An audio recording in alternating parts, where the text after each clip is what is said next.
Oh, hello everybody. Here just getting a little bit of this Course Lapis needs for Zhongli to ascend him. Hopefully I have enough here. See, I should get. Oh no, not quite enough. I need one more.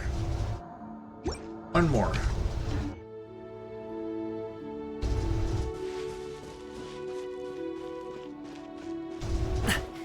There we go. There's a couple right there.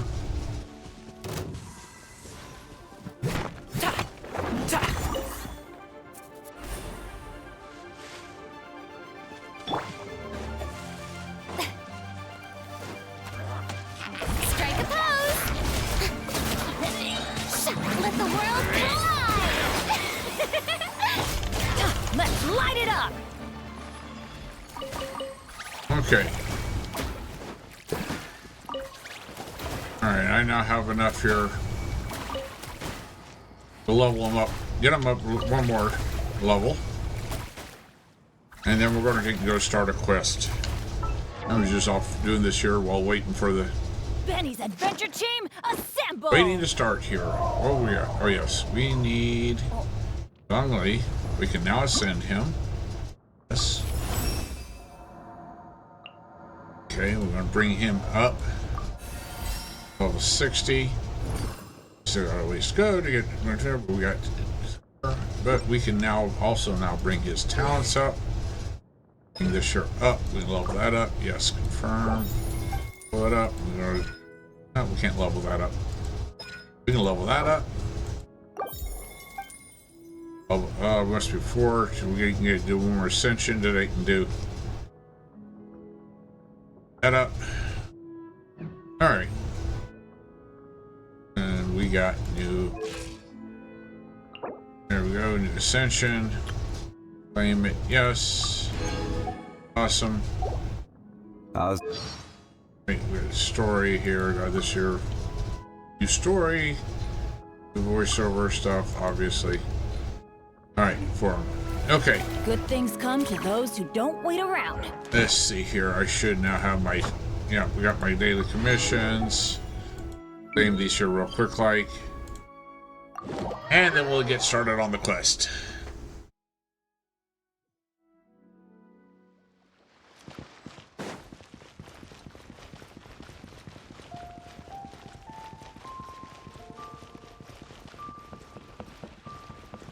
Add Astra. Thank you for completing today's Add Astra.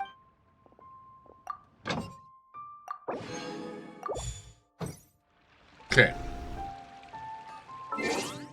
And L. Name all, yes. Alright. And what's your ley line overflow? Flow. Use power ridge to make blossom of wealth and blossom revelation bloom brilliantly and set forth. What's the events here?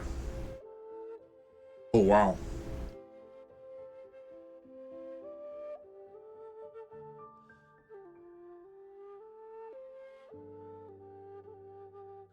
Double drop. Unfortunately, I have already used up all my resin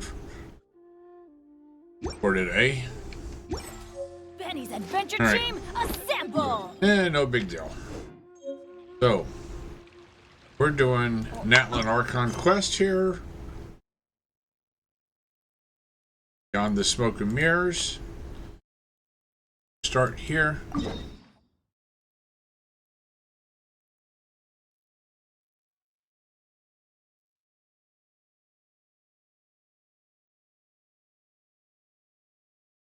All right.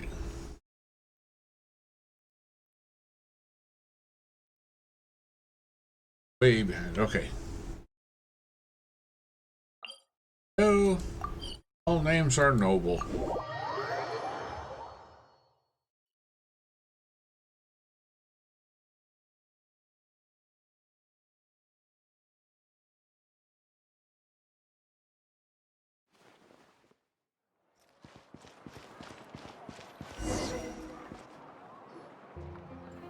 see.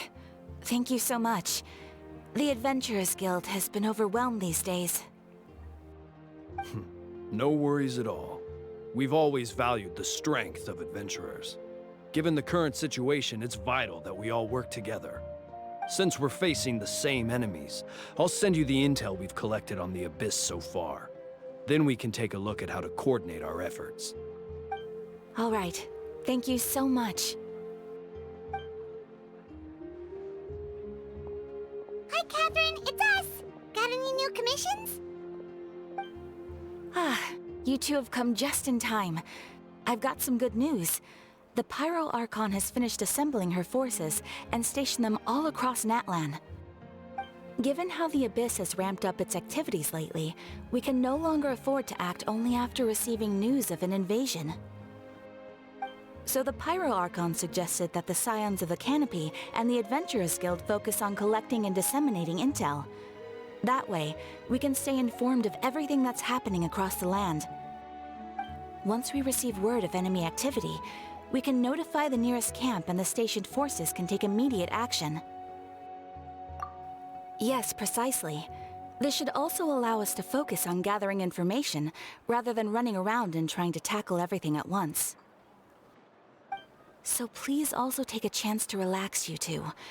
You've been working hard these days, and this will be a good opportunity for some well-deserved rest. So that's the plan. Whew, we can finally stop and take a break. Paimon knows that. It's not like Paimon just wanted to lay here and do nothing. The movements of the Abyss are always unpredictable. There have also been times when it suddenly became more active in the past. The people here generally see it as something like an acute natural disaster. Once the disaster is over, everyone will return to their normal lives. We just all hope that day will be sooner rather than later. Oh, right. Most people have no idea just how bad the situation has gotten in the Night Kingdom. Huh? Is that the Traveler in Paimon? Hello, hello! Oh, hey, Kachina! Are you feeling better now? Yep. Now really isn't the time to stay home and recover anyway. I wanted to do something to help. I heard that the Pyro Archon is gathering warriors to be stationed in the more remote areas. So I came here to sign up. Don't think I haven't heard about all the things that you've been doing. With everyone working so hard, I've got to do my part too. Oh, by the way, Shilonin told me that she was ordered to forge you an ancient name. She said that she's all set, and we can head over whenever we're ready. Wow, so we'll finally get to meet Shilonin, the legendary forger of ancient names. Paimon still can't believe anyone could forge those things. Shilonin is a true master. Not only can she forge ancient names, but also all sorts of new and fun things. She's always got a pile of commissions on her plate, so you usually have to wait a while before she finishes something. In this case, though, she's completely cleared her schedule just to work with you. She wants to give your name her full attention. Well, I've already signed up as a warrior, so all I have to do for now is wait for my assignment. If it's okay, maybe we can go to see Shilonin together? She wouldn't turn me away, right? I mean, I hope she wouldn't. Hey, have some confidence in yourself, Kachina. After all, you're already a victor of the Night Warden Wars.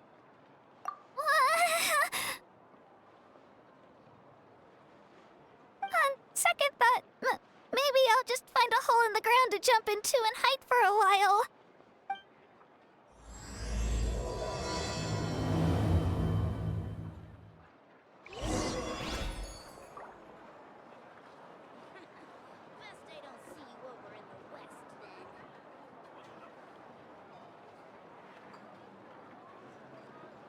No one's joined me on an adventure in ages. Come on, let's go. Where are we going? Way over here.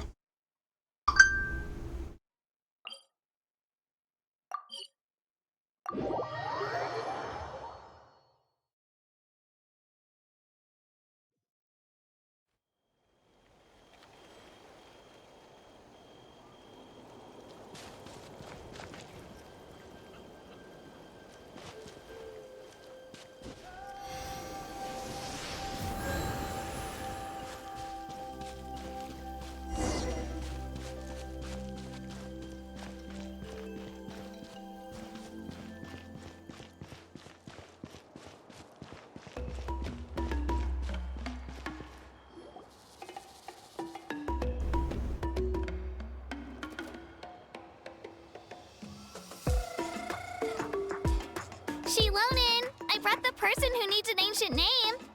She's super amazing, and I've already learned tons of stuff from her.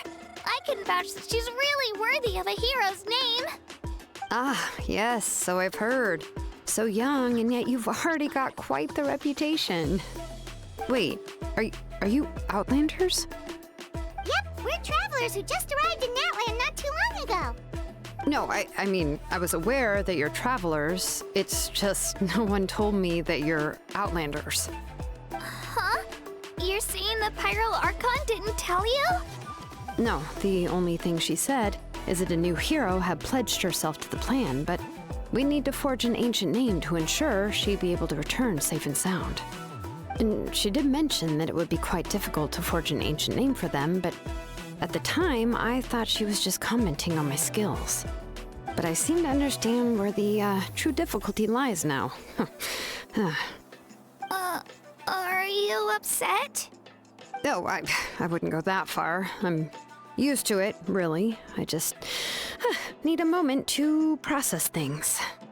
The Pyro Archon's requests are always difficult to fulfill, and we used to argue a lot. Honestly, it's probably for the better that she didn't bring this up at the time. Anyway, I can't argue with her if she isn't here, and it'd be pointless to take my anger out on someone else.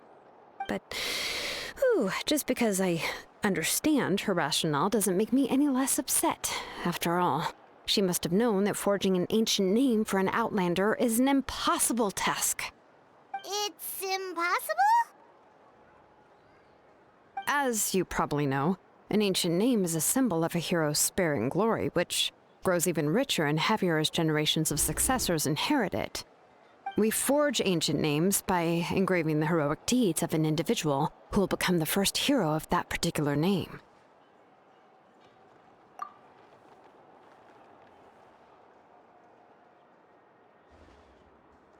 But they were all performed outside of Natlan, correct?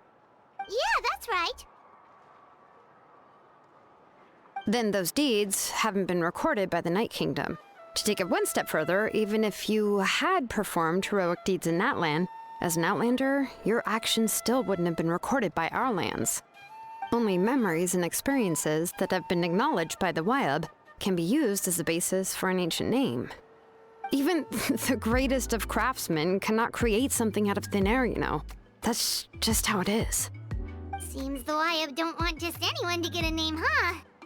Mawika, of all people, should know better than anyone, yet she's still entrusted the task of forging the ancient name to me. Oh, Paimon gets it. Nobody's happy being asked to do the impossible. Why do I feel like this has happened before? I think last time, Shilonen just ended up running dozens of laps around the hills nearby. Ugh, don't remind me. Let's just focus on how we can pull this off. How to achieve the impossible. You mean you're already willing to accept the task? Well, what else can I do? What's happened is already done, and it's not like I can outright defy the order of my Archon. If she gave me this order, then she believes the ancient name is an indispensable part of her plan, and that I'll be able to find a way to make it happen. In other words, the order is an affirmation of my abilities. Oh, not only has she accepted the task, but now she's looking for silver linings?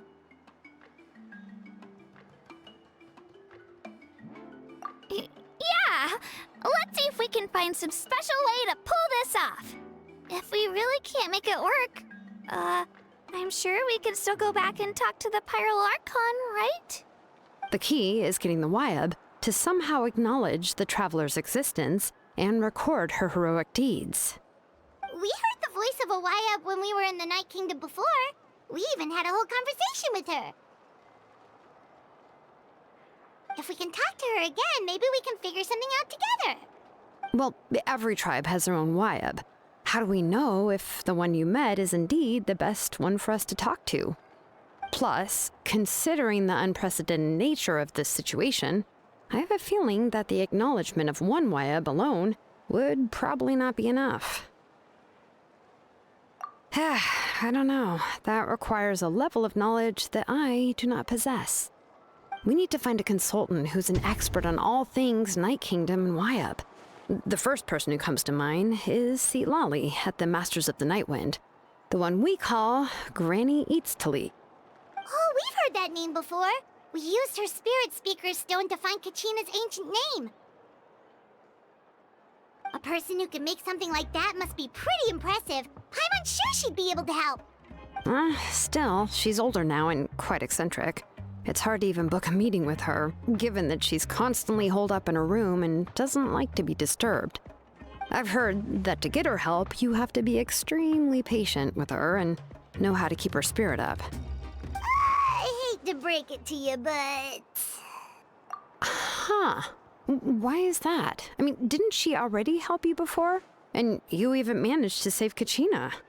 Well, yeah. At the cost of her spirit speaker stone being split into two. Huh? Great going, Moeka. We're already off to a rocky start here. In that case, I guess your only option is to try to emphasize that this is an important order from the Pyro Archon. Hopefully, Lali would still want to show respect to the Archon. I'll also write you a letter on your behalf. If you can find someone to deliver it and mention some good things about you, then that should help too. Oh, let's ask Kanich to deliver the letter. He understands the whole situation and is already a familiar face to her. Paimon sure hopes a Hal won't interrupt when he's talking, though. All right, Kanich is a seasoned negotiator. I trust that he'll know the best things to say. Great. Then I'll go contact him right now. Please just give me a moment to write the letter, and we can meet up near the Statue of the Seven later. Sounds good. We'll take a stroll in the meantime.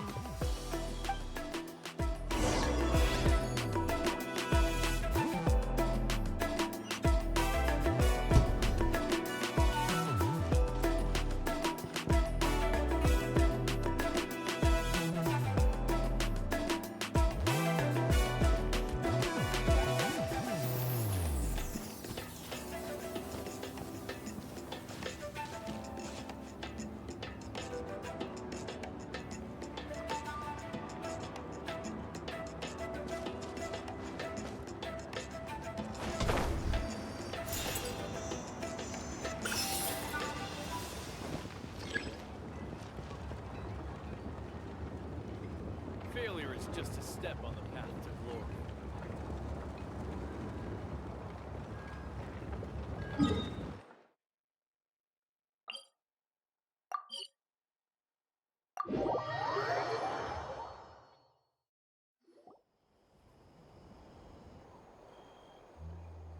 We meet again.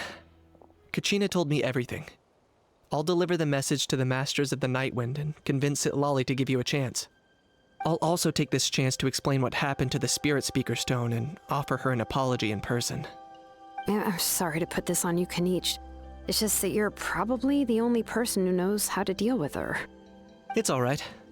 We're all working for the sake of the Pyro Archon's plan, after all. Everyone here understands how dire the situation has become. Oh, wait, so Kachina and the Traveler also know about the plan? Because we all saw a hero of the past rematerialize right before our eyes. And then Mualani said that a ton of knowledge and memory suddenly flooded her brain. The Pyro Archon explained everything when we came back from the Night Kingdom, including the reason behind the appearance of the hero, as well as the current state of the Night Kingdom. Right. She mentioned there are 6 heroes and that Shilonen is one of 4 that have already been acknowledged. Oh, well, then I suppose there's no need to keep any secrets between us.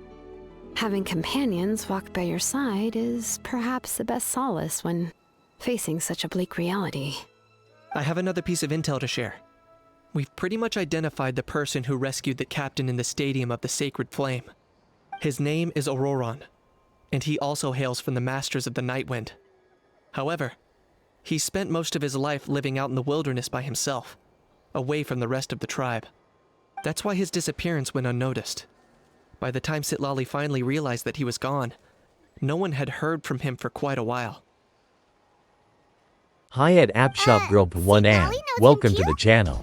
I'm Dave. the hippie That's right. dippy bot, and next to Auroron me was an is orphan Jem, raised by the the chief hippie of the redneck Masters of the geek, Nightwind who's and many actually other playing. kind-hearted people in his Grab a tribe. chair, some Still, snacks and a He's beverage, had and watch something the of an show. odd reputation his whole life. Odd, huh? APT Shop Girl Given how the Masters of the PT1AM just Nightwind love said to best babble about viewers on dreams and revelations, boostdirect.ru they're at already a pretty strange bunch to 10XBPRB1. most. I've never met Auroron, but if they consider him the odd one, he's got to be pretty far out there. That's right. So in that sense, Auroron and Citlali actually have quite a bit in common, which is why they get along pretty well. Makes sense. But Paimon wonders how Citlali could be the first one to notice Auroron's disappearance if she spends the whole day in her room. As of now, we still haven't been able to confirm whether Auroron joined the Fatui voluntarily, or if he was coerced. Citlali is probably eager to prove that Auroron hasn't betrayed his people. I plan to use this as leverage when I go to talk with her. Oh, so if I'm following, you mean we'll help her investigate Auroron and the captain's whereabouts? Yes. If you're all on board with the idea, then it becomes a mutually beneficial collaboration, rather than just a one-sided request. Even though I don't think Citlali is the kind of person to turn down an order from the Pyro Archon, working together with us will help her focus and not get distracted by the whole Auroron situation.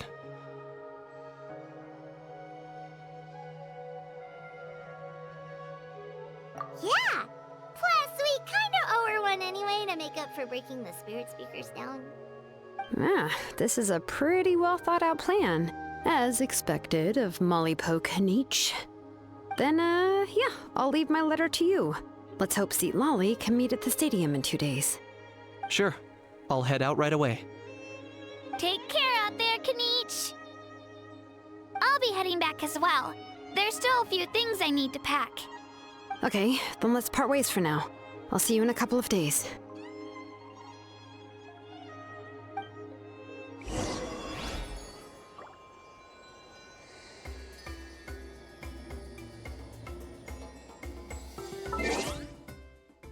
Morning, day after tomorrow. Tomorrow, day after.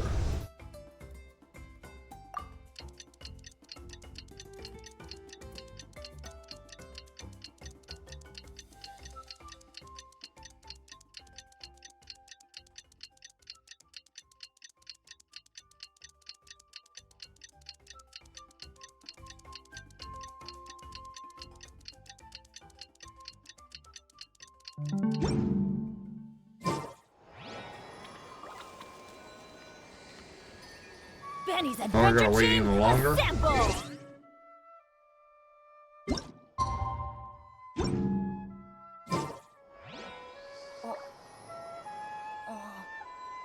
Okay. It says wait till morning. It is the day after tomorrow.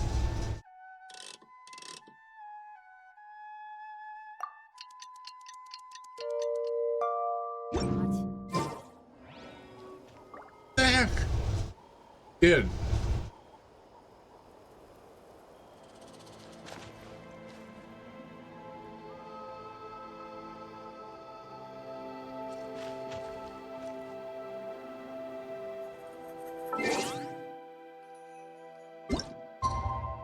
Alright, we'll go to another day then.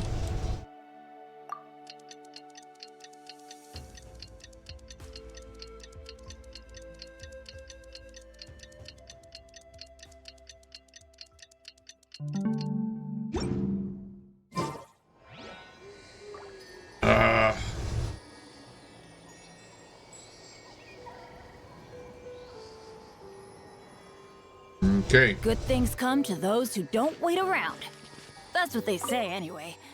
Knowing my luck.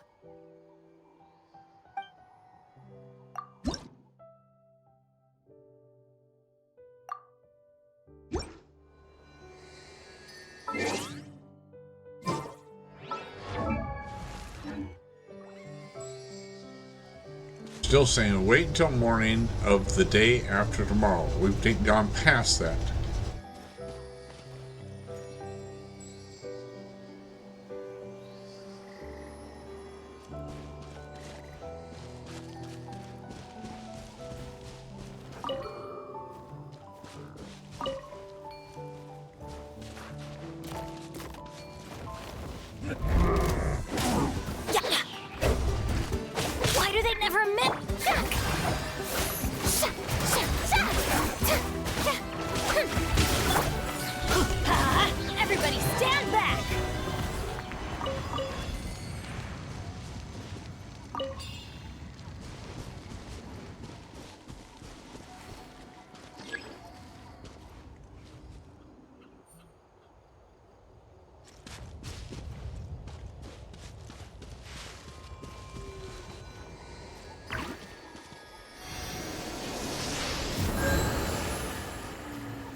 Wait until day after tomorrow again.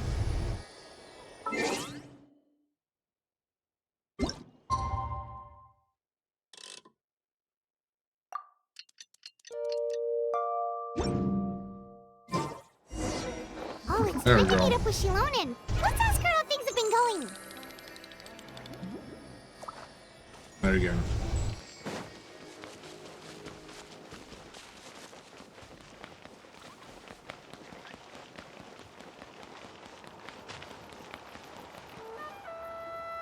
Hey, Shilonen, how's everything going? Oh, hi, Traveler and Paimon. I have bad news. Lali did not reply to our request, although I suppose I'm not too surprised. Huh? You mean she didn't even bother to give Kenichi a response? Guess she really does have quite the ego then. Yeah, well, she can be also quite eccentric, though she's one of the most gifted people around. Even the Masters of the Nightwind often struggle to work with her. My guess is that she probably has other reasons for not deigning us with a response. But let's go to the stadium and see if we can meet her there. If we do get a chance to talk to her in person, we can still try to work something out. That's true. Let's go!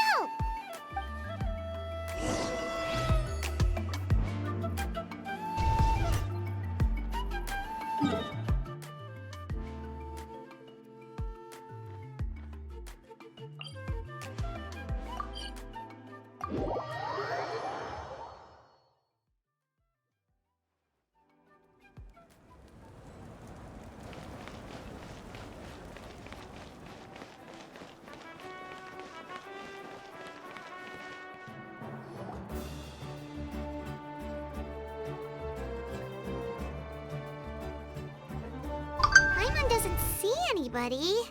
Seems she's just not gonna show up, huh?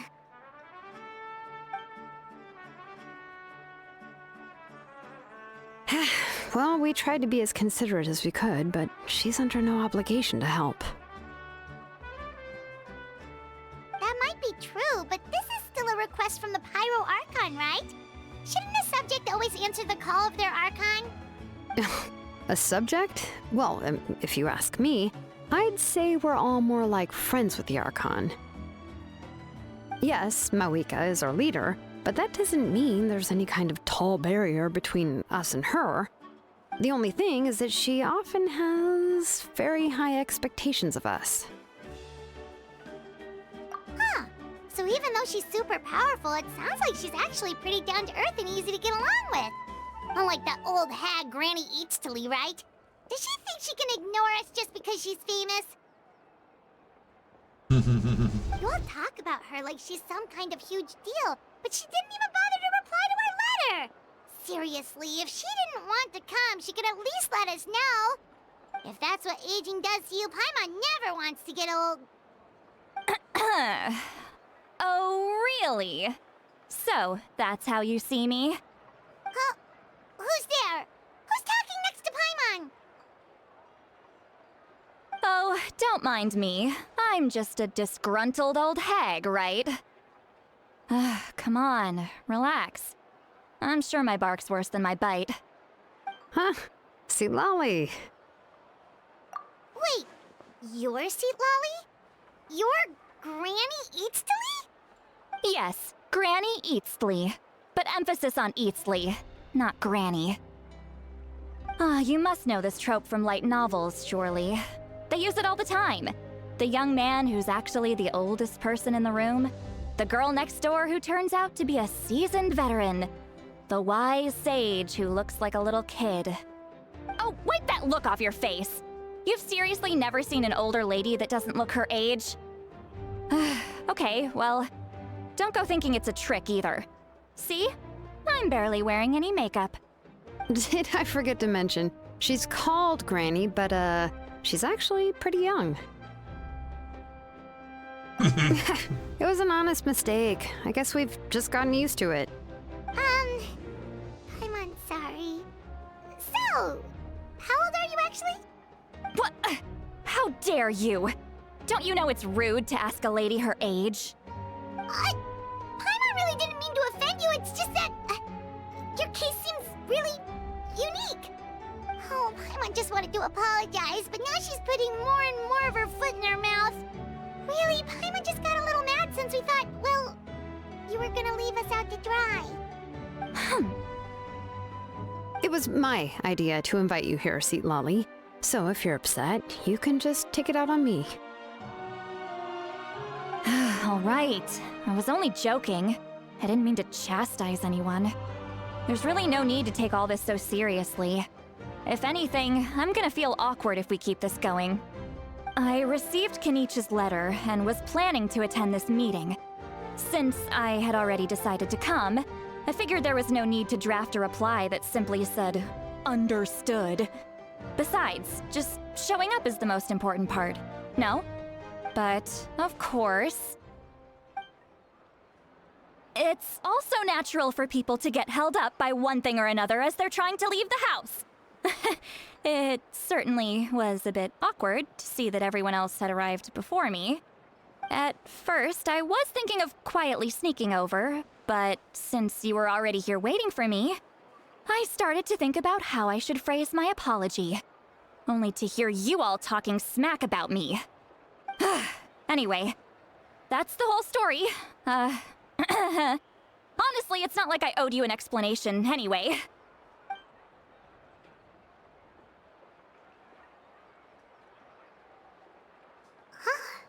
What's with that expression? Was she feeling embarrassed just now?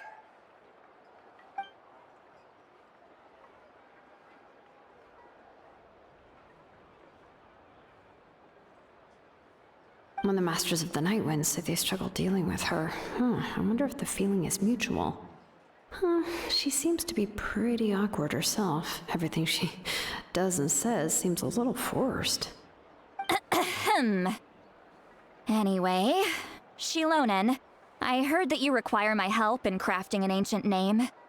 Correct. The situation isn't like anything we've handled before. Let me explain. I see. So Mauika has asked you to forge an ancient name for an Outlander. Well, that would be a first. And you've also heard all about Auroron. I must say, he's always been a good kid. I can't see him joining the Fatui of his own volition. He must have been coerced somehow. Yeah, that's what we came here to ask you. We'll help bring Auroron back if you help us solve the problems of forging the ancient name. What do you think? I suppose I'll just call you Traveler for now. Traveler, come here. Let me take a good look at you.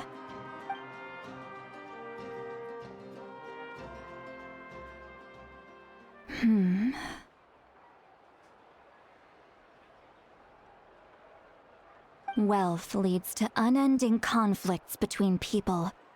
Yet you alone transcend the value of gold. Baleful thunder and wrathful waves bring terror to mortal hearts. Yet again and again, you've braved them to find new worlds. O weary yet free soul, even the most verdant leaf in the forest will pray for your happiness and safe passage. Those are all the things that I could see in you. You've experienced far more than even most mortals could dream of. You possess the heart of a sincere hero, along with the conviction to lift a torch above your head and walk headlong into the night. Huh? Don't move. There's something here. Huh? What thing? Don't scare Paimon. Is the Traveler gonna be okay? Shoo! That should do it. You've just returned from the Night Kingdom, so some fragments of souls were still stuck to your body. No need to worry. I've just cleared out the last of them. Isn't that kinda like having part of a ghost come back with you? It's nothing as serious as that. If left unattended, the most it could do is stir up some chaos in your mind, and generally worsen your mood. Well, in that case, better to get rid of them. It was nothing. Shilonen, let's follow your proposal. Once you've brought Auroron back, I'll take you to see the Lord of the Night. The Lord of the Night? But don't we need to talk to the Wyab of the tribes? Something this important is beyond their jurisdiction. Only the Lord of the Night can decide whether we can grant an ancient name to one who does not hail from our lands. The Lord of the Night is an ancient entity that rules over the entire Night Kingdom, constantly borrowing the power of the sacred flame to combat corrosion from the abyss. Oh, so you're basically saying it's even more powerful than the Wyab of the tribes. Well, that sort of makes sense, being the lord of the entire Night Kingdom and all. Not exactly. It's not so much that one's more powerful than the other. But never mind. That's not important. It would take too much time to explain. Just listen carefully to what I'm about to tell you. The Lord of the Night is currently in a deep slumber, and we can only communicate with its consciousness while in a trance. In other words, in a dream. But I will need to prepare a few more things if we are to hold a ceremony to achieve the state of the trance. I'll make a list. Can any of you get everything for me? I can go. It'll probably be a long list, so better leave it to someone who knows all the local vendors. Sounds good. Then we'll go with St. Lolly to track down Auroron. Phew, the Fatui are nothing to scoff at, so please, be careful during your investigation. If you need any help, just come find me. Yep, we'll be sure to play it safe.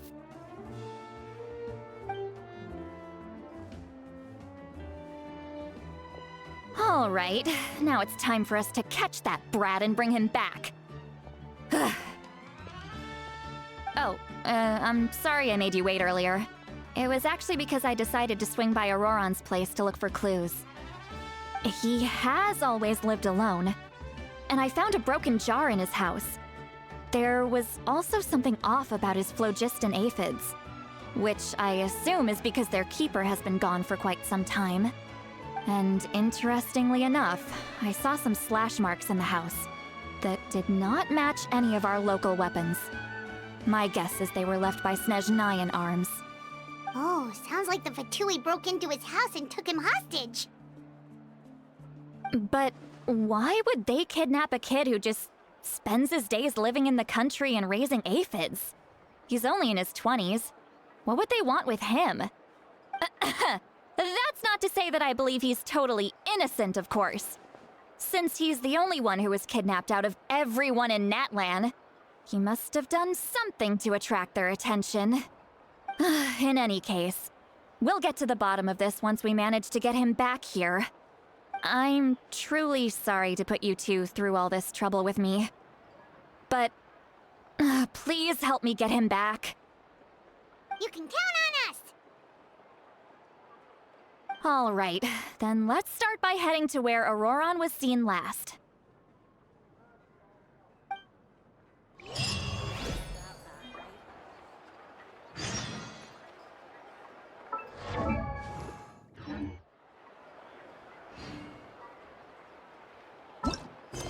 Okay, on to the next part. Sure. Being too popular can be such a hassle. Who knew the Now where are we going? Over here. We haven't been over this part here. We've been over to this part. We haven't. Oh, this is where the... Okay. Haven't been down there.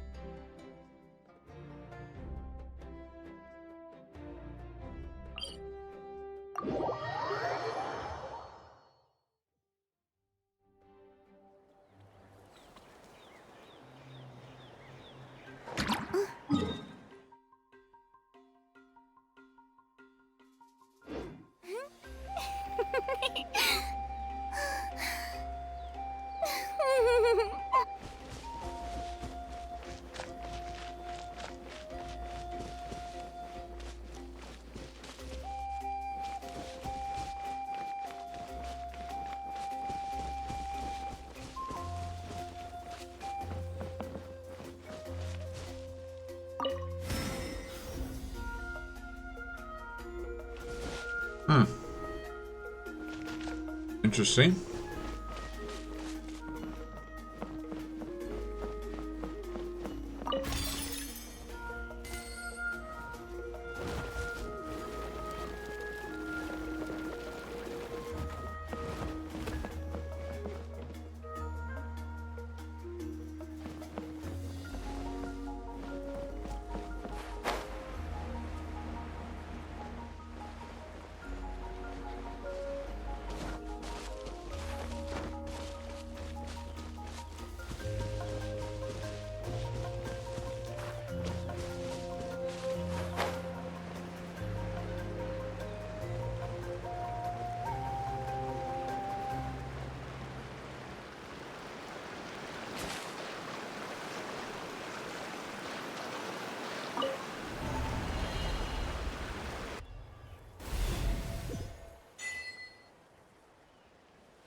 Investigate clues, please head to Tibet.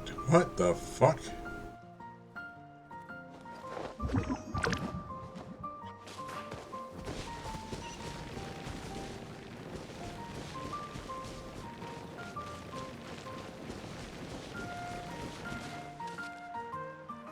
Well, this is like what I did the very first time I was here.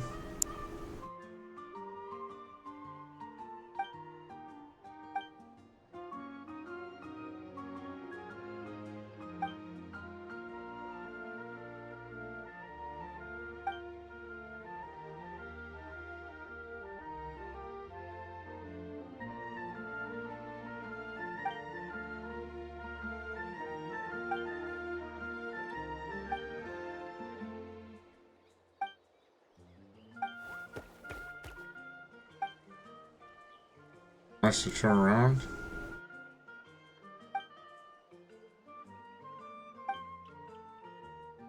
Hey, here's Canadian's clinking. It's tinkering some of there's roar.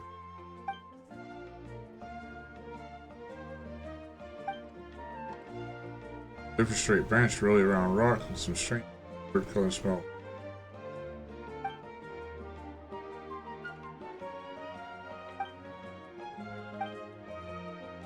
And eat food that's been left for too long. Whoever eats it and that leaves you to get an upset stomach. Gotta deal with that first.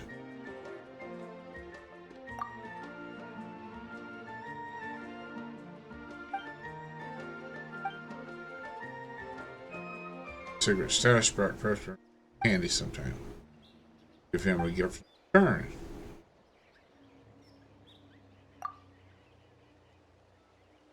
Yours is not something to take lightly.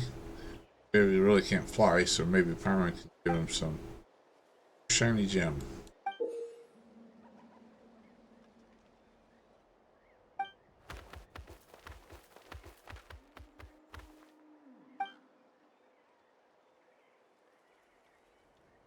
Profit.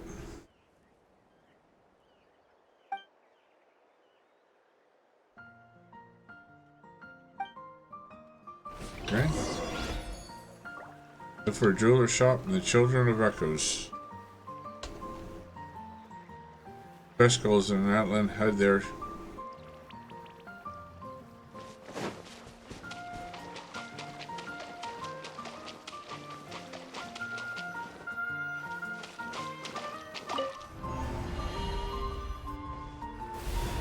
use pillars to go to rush that place.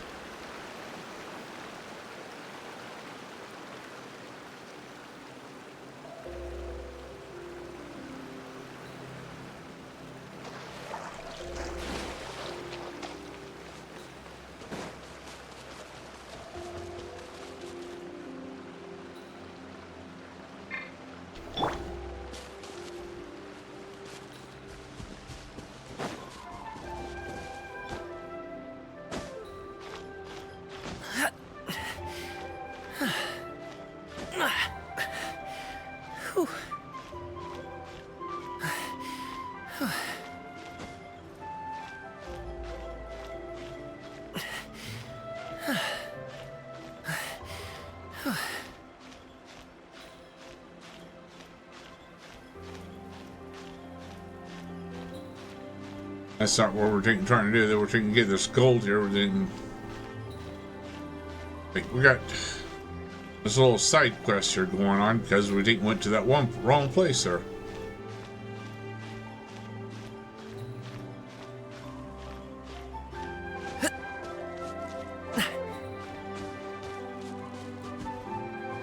This is where we were supposed to have gone to begin with. Up here.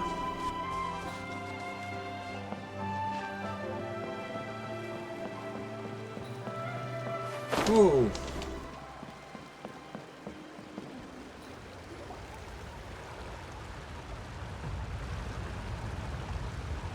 This is the spot. An eyewitness claimed to have seen Auroron speaking to some Fatui soldiers here. I don't know how much you're willing to believe me, but Auroron really is a good kid. I see no reason why he'd suddenly get involved with a Fatui. I'm convinced that what the witnesses saw was actually the Fatui coercing him. Or perhaps trying to extract information. However, I doubt anyone would believe me, given there are no signs of a fight. Didn't Kanich say that she's a big name in Natlan? Feels kinda weird to see her so frustrated and helpless like this. Auroron? Well, he was left at the side of the road as an infant, and the people of the tribe took him in. You could say that everyone had a hand in raising him.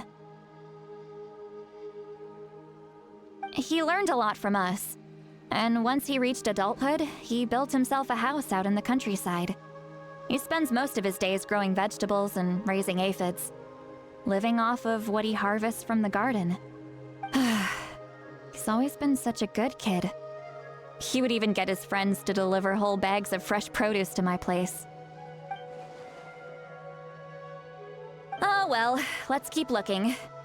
He can answer all of our questions once we find him.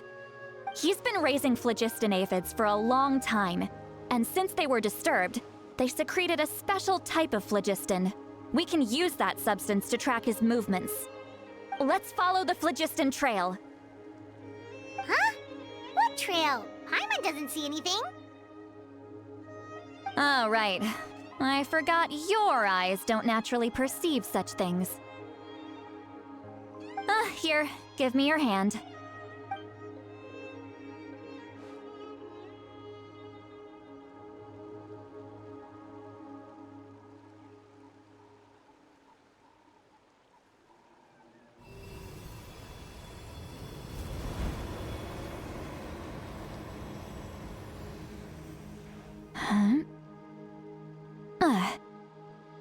How about now? What do you see?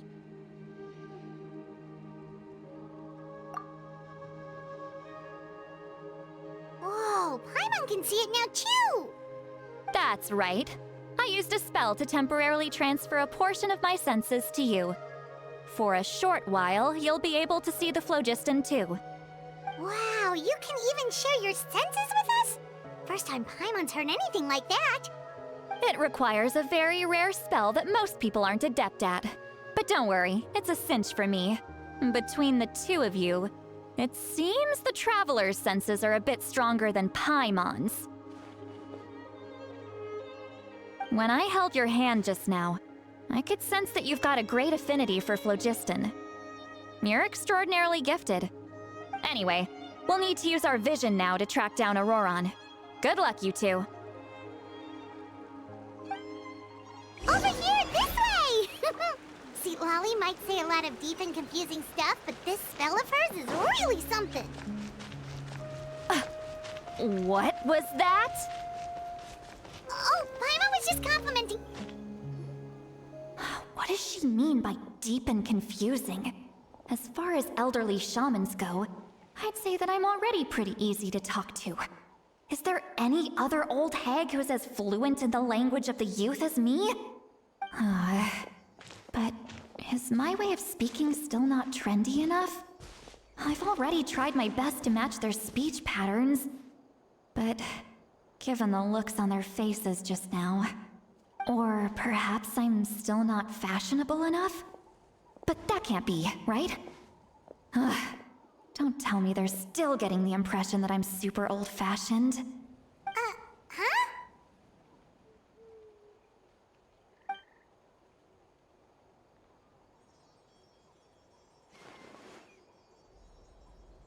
Was that Seat Lolly's voice?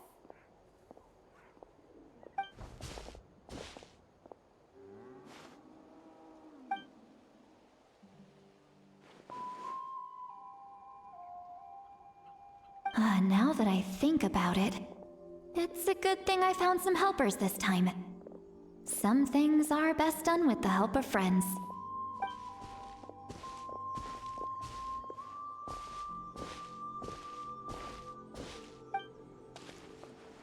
Oh? They appear to be feeling quite confident. Looks like our work will go smoothly.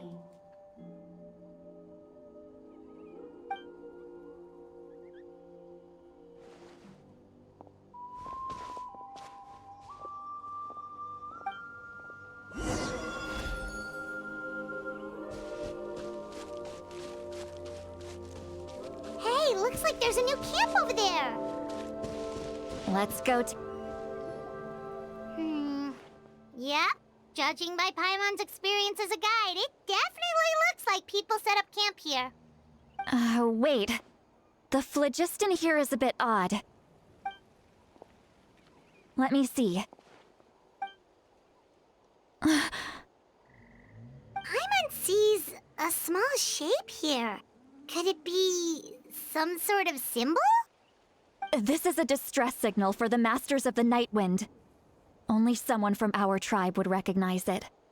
So Auroron was indeed being threatened. We've got to find him, fast. Leaving such a subtle mark implies that he was trying to be discreet. In other words, he was probably under the Fatui's watch. If they notice us, we can just charge in and fight them to the death. But what if my darling grandson is also there?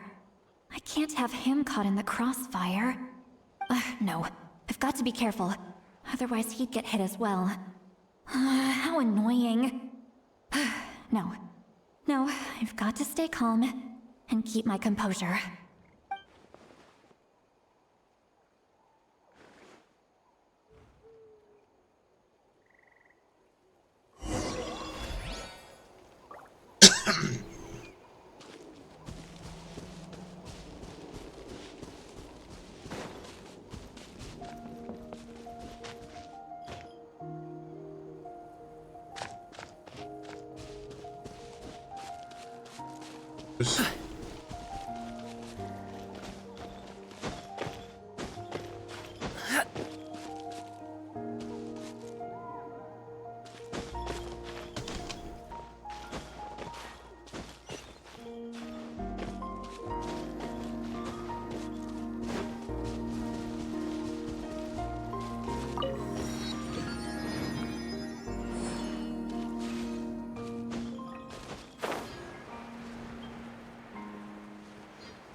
There are traces of people staying here too.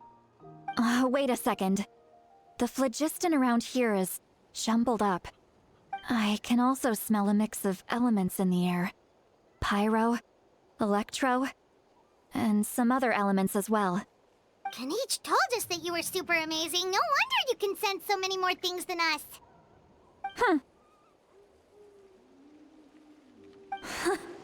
It's about time that little brat said something nice about me. There are signs of a struggle here.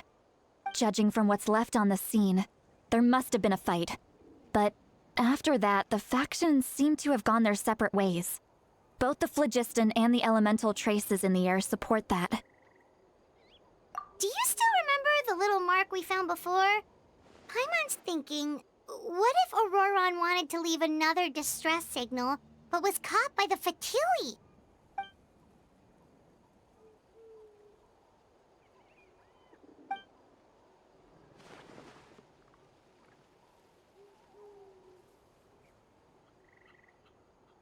Given there are two signals leading from here, we should split up as well.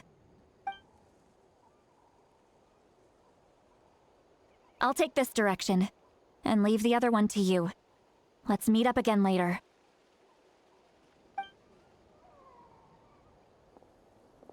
Auroron, what the heck were you doing? It's one thing to trouble me, but now I had to bring other people into this as well. You little brat. And off she goes. Traveler, did you hear all of that as well? Once Seatlolly left, that voice went away as well. Paimon even tried calling her name inside Paimon's head, but there was no response. So you were thinking the same thing. Paimon also thought that if we could hear what she was thinking, then she could probably also hear what we were thinking in our heads. She did say that she was quite adept at this spell, and it doesn't sound like she's had any trouble with it in the past. Huh, maybe we're a special case and can hear her thoughts as a side effect. If you think about it, she's really got a lively inner world. It paints quite a different picture from Paimon's first impression of her.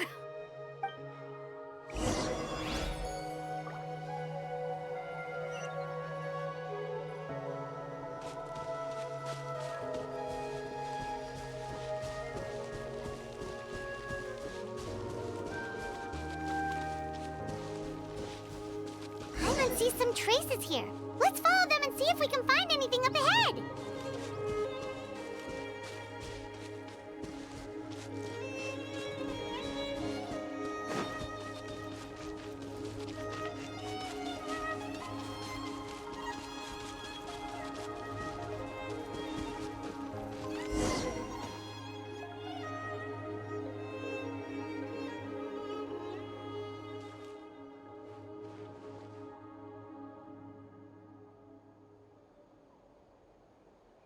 Did you find something?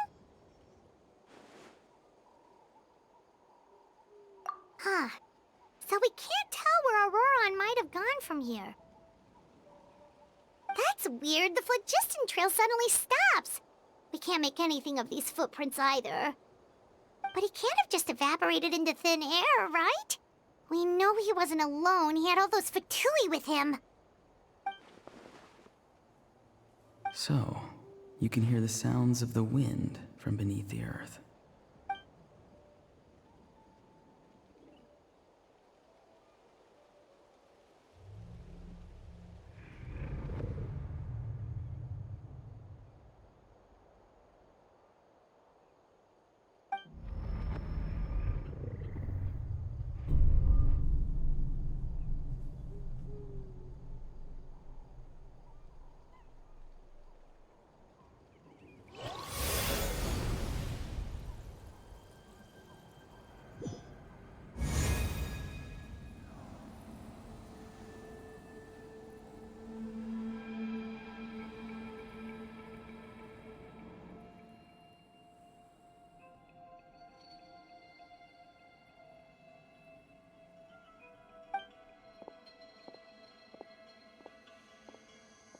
I'm very sorry, but please do not move. I have no desire to hurt you. I apologize that our first meeting has to take place like this. It's just that you're much like one of those animals with ears that perk up as soon as it senses danger in their environment. And given your combat proficiency, I would not have been able to gain an advantage over you if you were anywhere else in the world. However, you're now in the Night Kingdom, a familiar domain to the Masters of the Night Wind. Hello, traveler. I'm Auroron, the one you've been searching for. Ah, the Fatui's custody. I see. So even Granny has told you that I was coerced by the Fatui. I'm afraid you've been brought here by a lie, like a false omen in the lingering smoke. My friend and I only left those traces to lure you here. Deceiving you was never our true intent, however. It was simply the fastest and most feasible way for us to set up a meeting. Greetings, traveler from afar. Be careful with this traveler. Her soul is temporarily restrained by us, and it appears to have become more fragile in the process. It's taking all my concentration to hold on to her. It was I who tasked Auroron with leaving the traces to lead you here, and I who used the Master's ritual to bring your soul to the Night Kingdom. I've heard much about you from the past encounters you've had with my colleagues. Given the present situation in Natlan, I would like to sincerely request a formal meeting with you, in person. I will use the opportunity to explain my goals and motivations to you, as well as why I mistrust Malwika, the Pyro Archon. I believe there is little reason for you to blindly follow her plan. If you would like to hear our intel, then find us to the east of the stadium. But remember, not a word of this to anyone. I would like to avoid any further conflict. You will see me again once you return to reality. No matter what I say, please, help me keep this a secret. This is all to avoid dragging Granny into this conflict.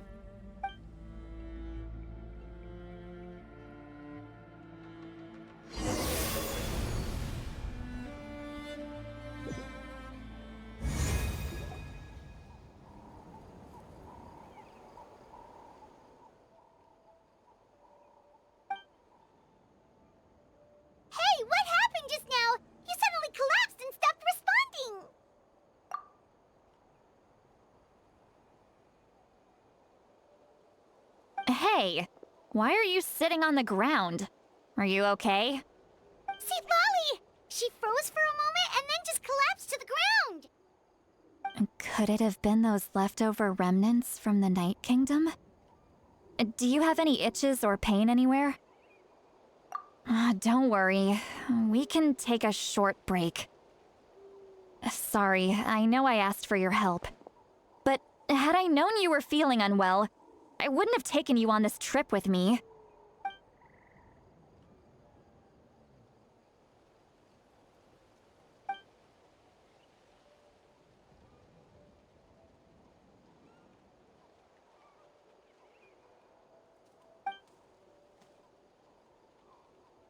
If you're feeling sick, you should just say so. See, Lolly should be able to, exorcise any ghosts or weird stuff that you picked up in the Night Kingdom. A seasoned traveler must know the importance of not pushing yourself beyond your limit. If you need anything from me, just say the word.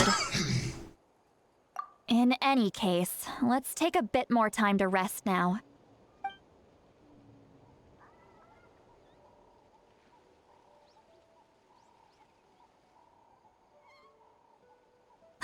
Need to be more careful next time. Feeling better yet, Traveler? All right, let's get ready. I followed my phlogiston trail earlier to a stronghold guarded by soldiers. I have a feeling that Auroron is probably being held inside. Oh, so it's close by. Then let's head over right away. Well, I recruited you to be my helper, which means we're in this together. Like the wind and the clouds. We either move as one or not at all. But if you want to make it up to me, then just be sure to fight extra hard when the time comes.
Let's see here.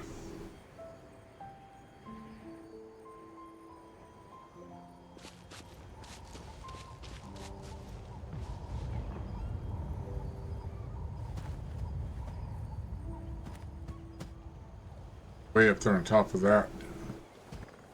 Probably, my luck.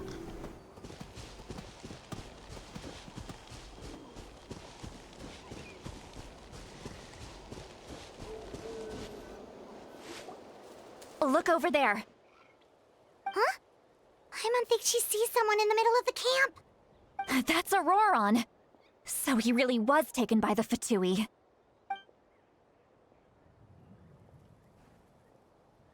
All right, we'll take the lead.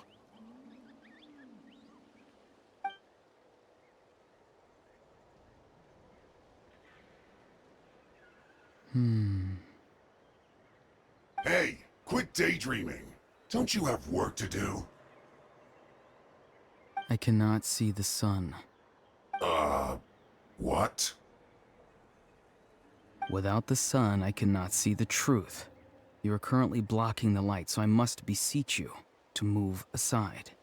Huh? Okay, Mr. Philosopher. Lacks enough mumbo-jumbo. Wow. I'm going to rip that guy's head right off. See, Lolly's struggling to control her temper now. Are you ready? Let's go kick their butts. On my count. 3, 2, 1! Still trying to resist? You've got no idea who you're up against! Back into it! Let's light it up! I will end Stray cloud converged! Many happy returns!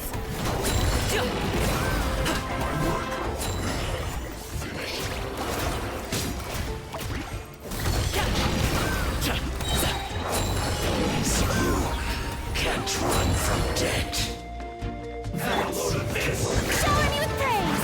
Time to shine! You can't run! Teamwork is dreamwork!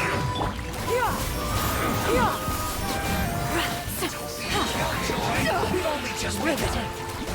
Seize the skies! Up to it, Monza!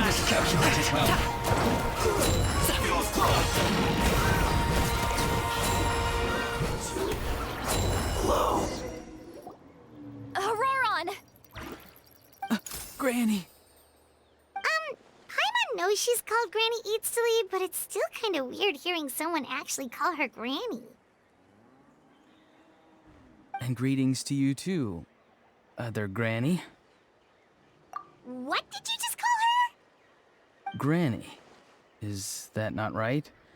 You are Granny's friend, are you not? You seem to be approximately the same age as her, so I figured you're also a Granny.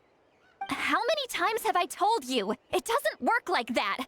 There are a lot of people who look about the same age as me. You can't go around calling everyone Gramps or Granny. Oh, wait. He's not a child, is he? Don't tell Paimon he's one of those people who look like an adult but are actually only 8 or 9 years old. Oh, your words have pierced my heart like a thorn vine. Given how hard those thorns are to remove, I may just need to find a pair of tweezers. Why are you so upset? You can just say yes or no. Of course I'm not a child. It's just Granny always taught me to show gratitude where it's due. And since the Masters of the Night Wind raised me collectively, I basically see everyone above a certain age as an elder I should look up to.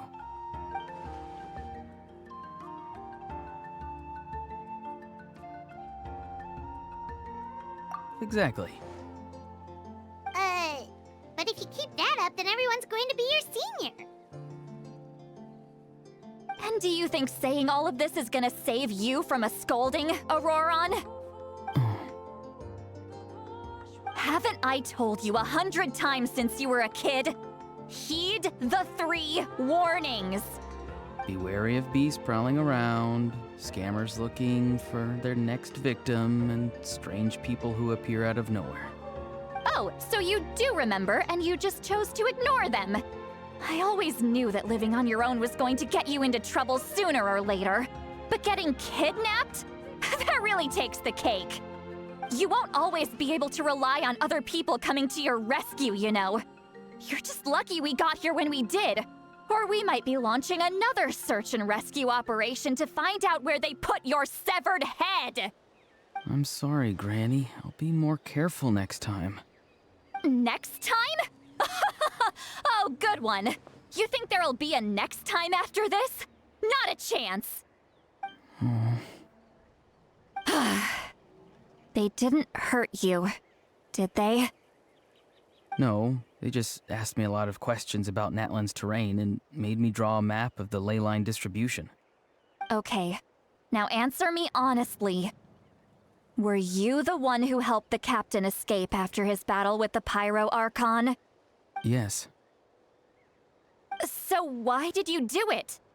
Because they said they would need my help from there on out. They also said that if I refused, they'd just come to you, Granny, and they'd already figured out a way to make you do their bidding.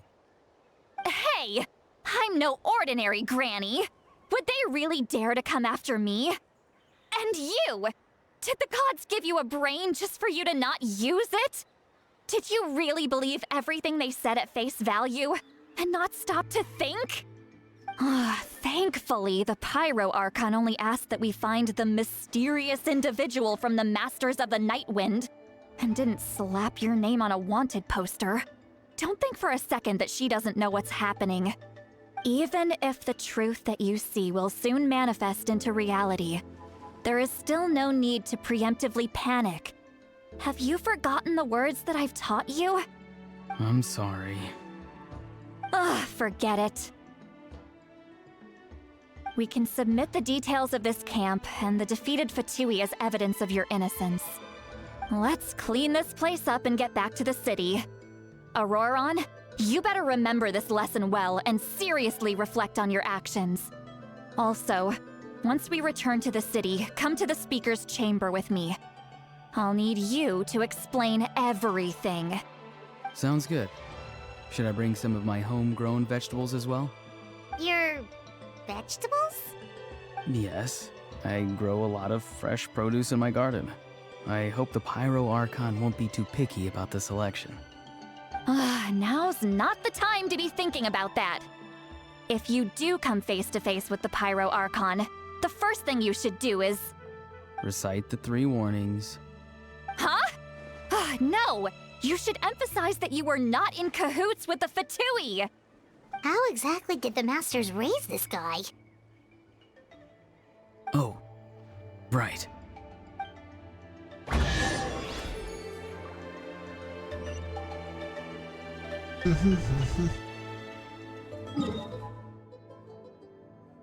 Hey, back over here.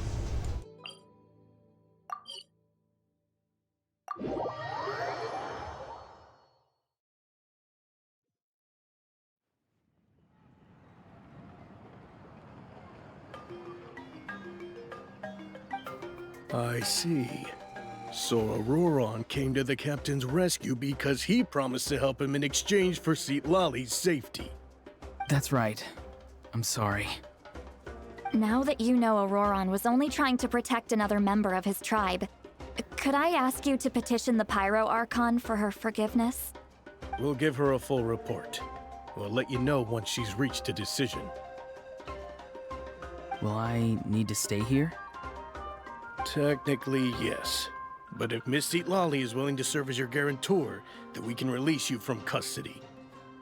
Sure. I'd be happy to do that. I don't have any more time to waste here. I still have other things to do. Understood. Thank you very much. Mr. Auroron, please report back to the Speaker's chamber as soon as you've received notice of the Archon's decision. I understand. Thank you. And thank you too, Granny. Well, at least you won't need to hide your face anymore. Traveler, Paimon, thank you very much for your help. And don't worry, I haven't forgotten about my side of the deal. Once Auroron is settled, I'll go talk to Shilonen and get started on forging an ancient name for you. Oh, thank you!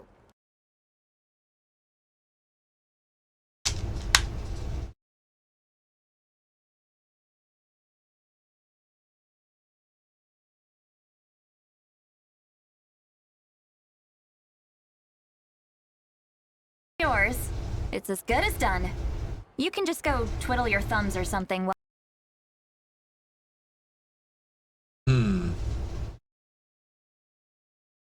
My headset just We've gotta crapped out find on you me. a place to stay for the night. Goodbye, Other Granny.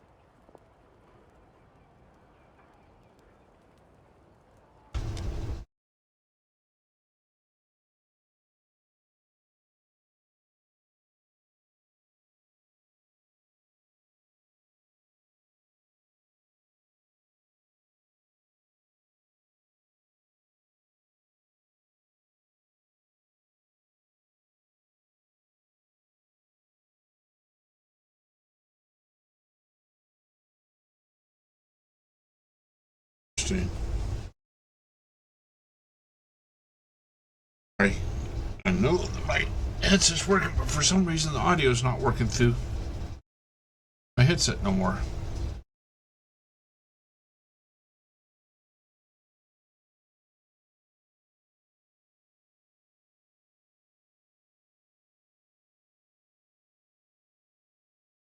Actually, Genshin Impact's not getting any sound. I'm not getting any audio here.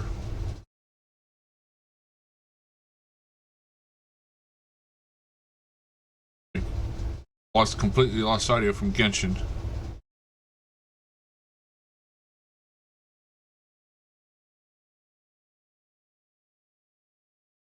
Kingdom? And he didn't attack you? That's weird. Oh, that Auroron, what is he up to? He sounded earnest enough just now. Paimon would have never guessed anything was happening. All that stuff about protecting Seat Lally and being forced to help the Fatui when he's actually been a willing accomplice. That's weird. That is really weird. Okay. Yeah, my mic's working. Something has just gone haywire with the rest of my audio system here, though.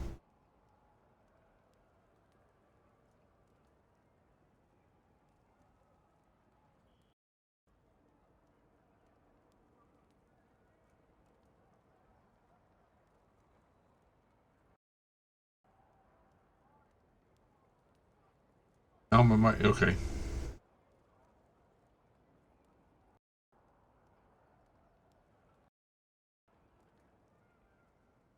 Huh. Oh, shit. Like, more and more shit's falling apart and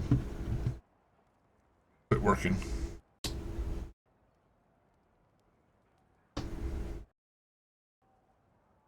Yep, there's definitely something going on here.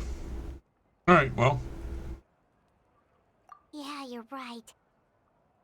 Still, Paimon appreciates you telling her about this. Paimon will support your choice no matter what, so if you want to go, we can go together. We still have another whole day before the meeting, so we'll just meet with them when the time comes.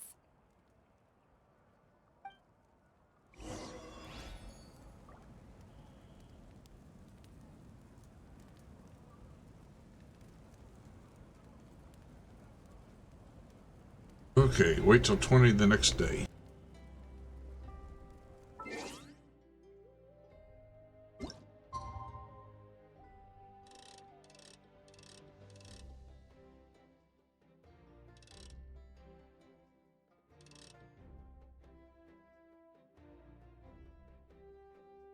Okay, let's see here. We'll wait till 20 tomorrow.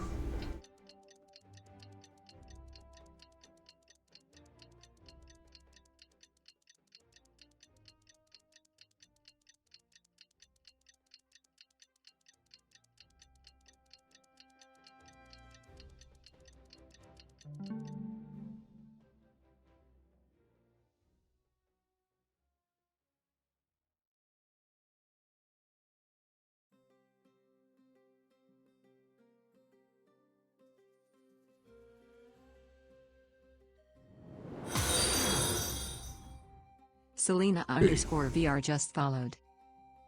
Hello, Selena. Thanks for the follow.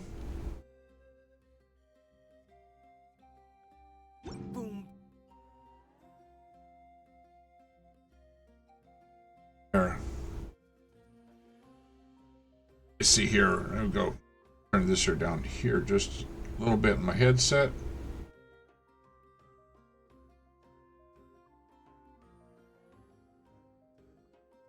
Get some. There we go. Hi at Selena_VR. Welcome to the channel. I'm Dave, the hippie dippy bot, and next to me is Jim, the hippie redneck geek, who's actually playing. Grab a chair, some snacks and a beverage and watch the show. Hey. Selena_VR just said of course. Alright. Seem to have some weird issues here. My audio, it just crapped out for a second there.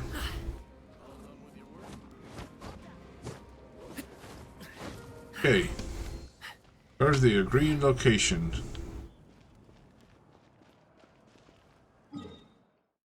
Over here.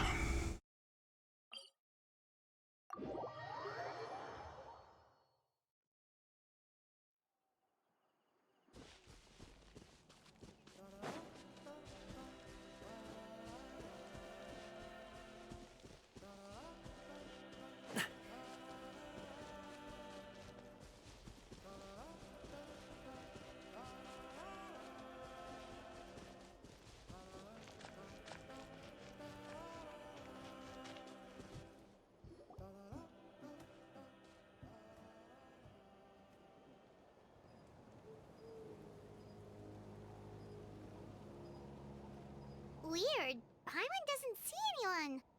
Oh, please don't let this be a trap.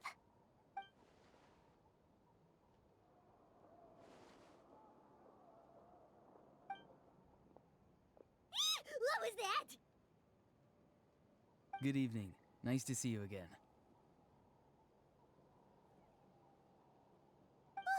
It's you. You shouldn't pop up from behind people like that. What are you, a ghost? I'm terribly sorry. It's just a force of habit.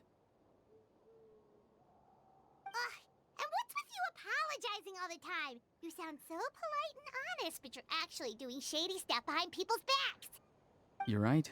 Granny tells me that too. Huh. Come to think of it, you remind me of her. Sometimes you two sound really similar, you know. Oh, so you're gonna call Paimon Granny too now? Well, I could.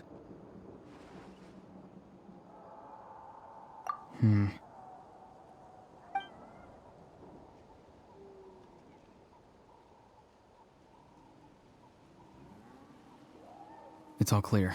Over to you. Excellent.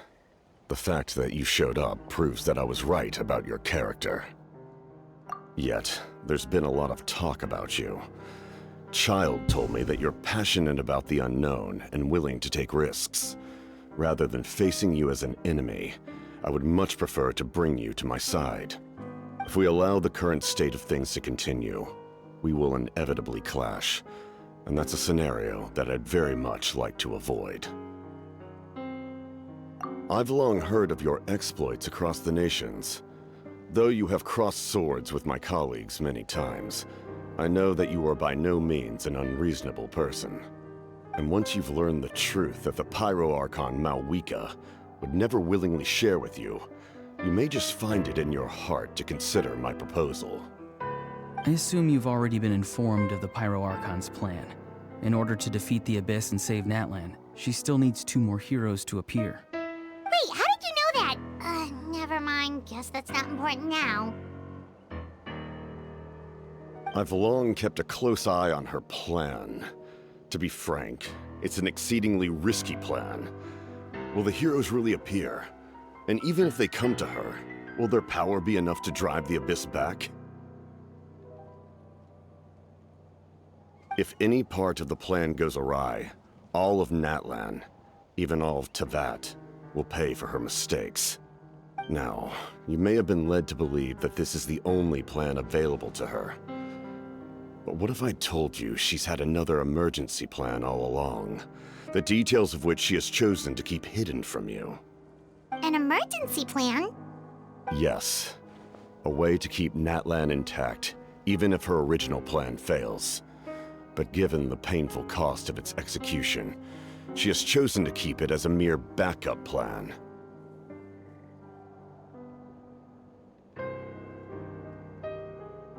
Whether this stems from hesitation, fear, or even naivete, I cannot say. But Natlan cannot afford to wait until she comes to her senses.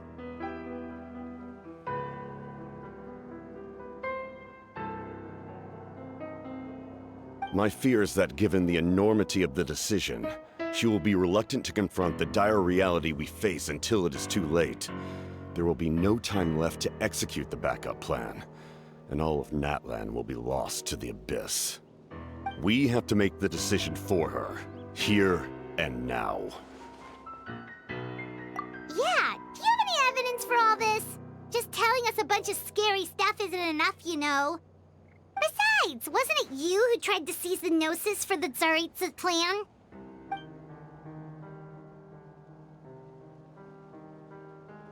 I knew you to be clever enough to see. That's right. I did not seek the Gnosis for the Tsaritsa. Since I was defeated in battle, I must put to rest my thoughts about the Gnosis. But even so, my desire to save Natlan remains unchanged. And now, I have found a new way to solve the crisis. We can implement it immediately if we reach an agreement. Someone's here. Huh? The captain disappeared! Something is rapidly approaching. Oh no. thing. Bad news, chump. It's your granny. See, Lolly? When did you get here? I knew something was amiss after we were separated. Hidden ceremonial tools, an unconscious traveler. I must say, I'm very curious about what you're up to. How dare you go behind our backs like this, Auroron? Colluding with the Fatui? Really? Oh, here we go again. Cat got your tongue, huh? You really think you can avoid a scolding just by staying quiet? I'm not trying to avoid anything. Oh, and now you're talking back. Well, go on then. Explain yourself. What the heck are you up to? I'm sorry, Granny. I feel so guilty. You! That's it! Where are my tools? I swear if I don't teach you a lesson right here and now, I'll... Wait, see, Lolly! Please, calm down. We, still learned a lot of info, didn't we? Like the fact that the captain isn't trying to seize the Gnosis anymore. So, maybe just save the scolding for later, okay? Listen well, Auroron. You're only getting out of this now because of the Traveler's plea. This isn't over. You hear me? You're right, Traveler. Let's go. We can discuss this more back in the city. You two keep an eye on Auroron for me, okay?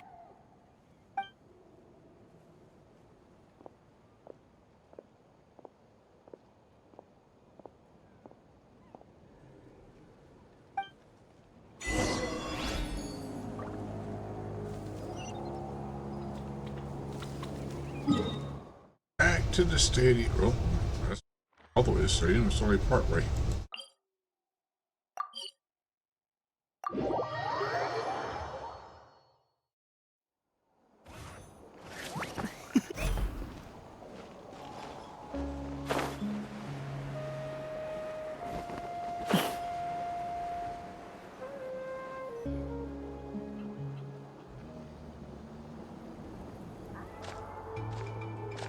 In all my years, I've never had a child cause me so much grief.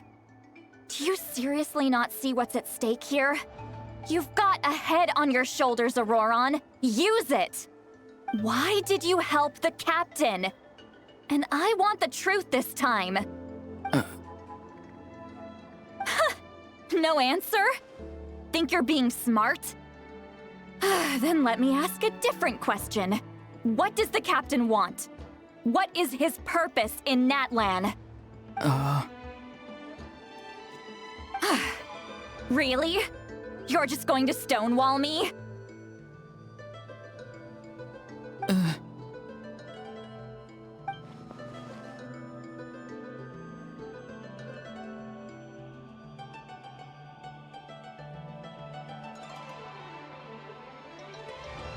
Just use your brain for a second.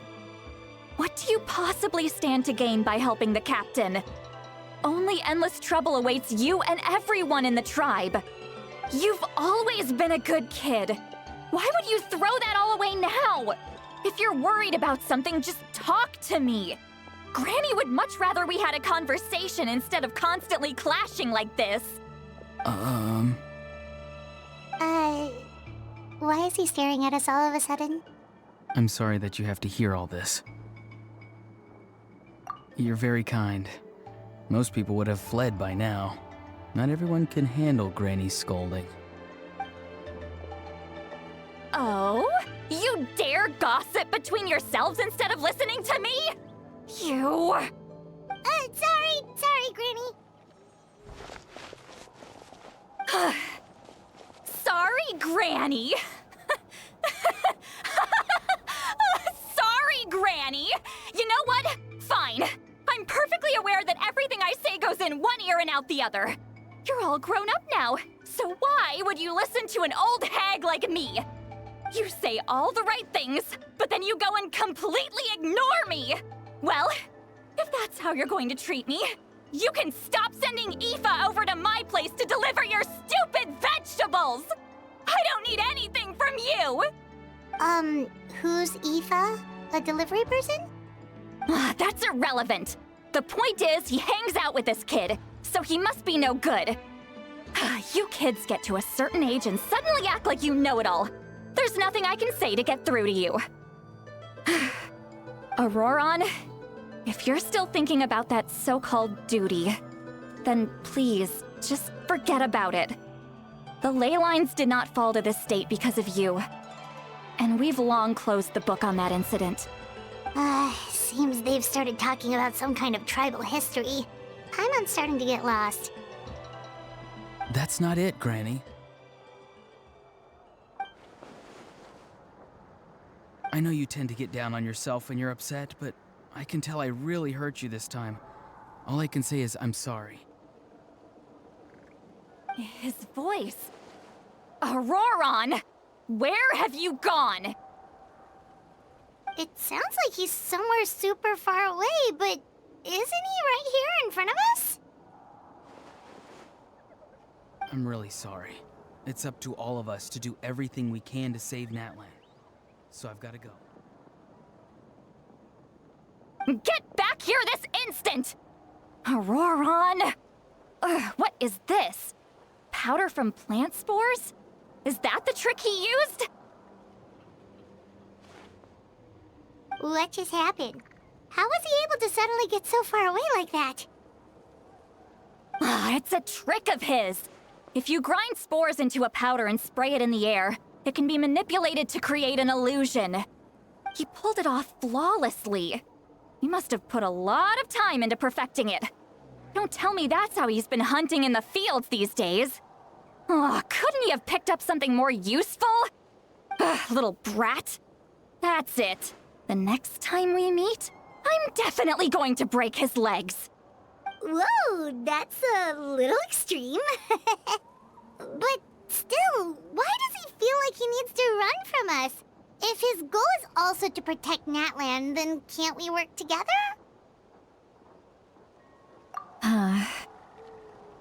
I'm sorry for interrupting your conversation with them earlier. But even if you'd been able to hear them out, there's no guarantee you would have gained anything substantial. Auroron probably did everything he could to get away because he knew I'd get the truth out of him sooner or later. That brat. I swear.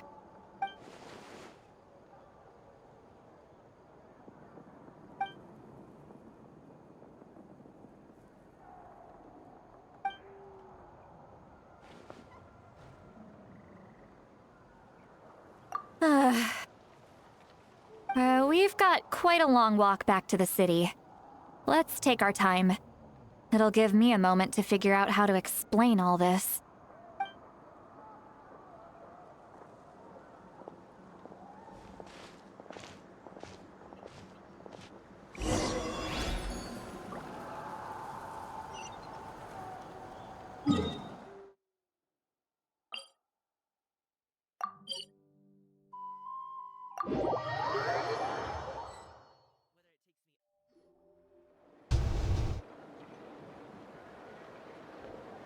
Do you two have some time?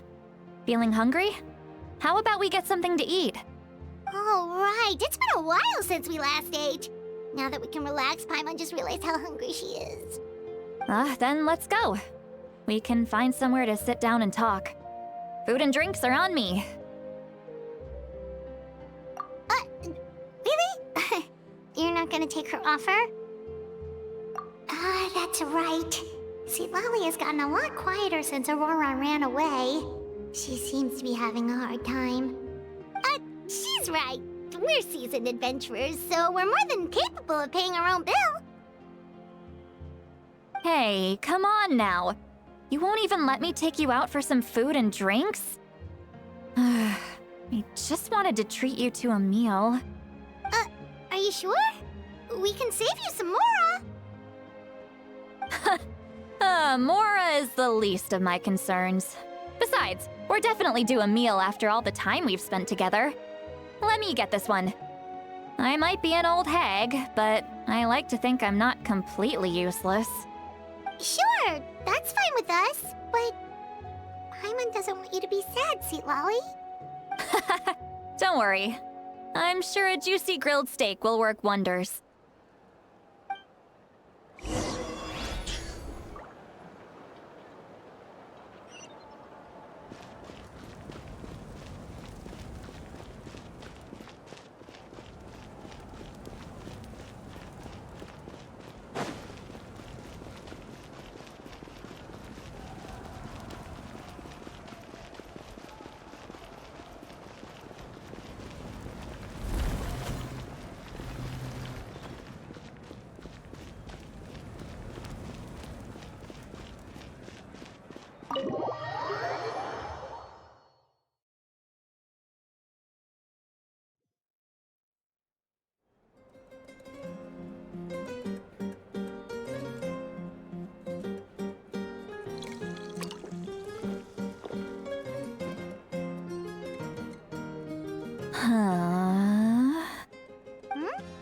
What are you looking at? Do you see two people standing by the door? They look like spitting images of each other. Are they twins?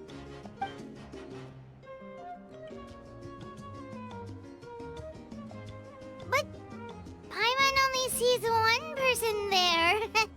Huh? How could that be? I guess my mind isn't as sharp as it used to be. Give me another bottle, boss! Do you think she's drunk? There you go, miss. Oh my! It's not every day you get to see Granny Itzley here with some friends. Not to mention ones who've made a huge name for themselves recently. Oh, so you've heard of us? Of course I have! Aren't you the ones who saved Kachina and brought her back? No wonder you hit it off with Granny Sitlali. She wouldn't spend time with just anybody, you know. I don't even remember the last time I saw her with a new friend. Wait, so you call her Granny too? Well, given our ages, it'd probably be more accurate for me to call her my great-great-granny. She's one of the most famous people at the Masters of the Night Wind. Most days, hardly anyone even dares talk to her. Huh? Gossiping about me right in front of my face now, are you, Chonka? Oh, please, Granny, I wouldn't dare. I'm just beyond happy to see you bring over some new friends. After all, any friends of our regulars are sure to be great customers too. All right, that's enough. Go on now. I'm sure the other customers would like to talk to you as well. There's no need to keep staring at me. I promise I'll keep my alcohol down until I leave. Well then, you have my thanks.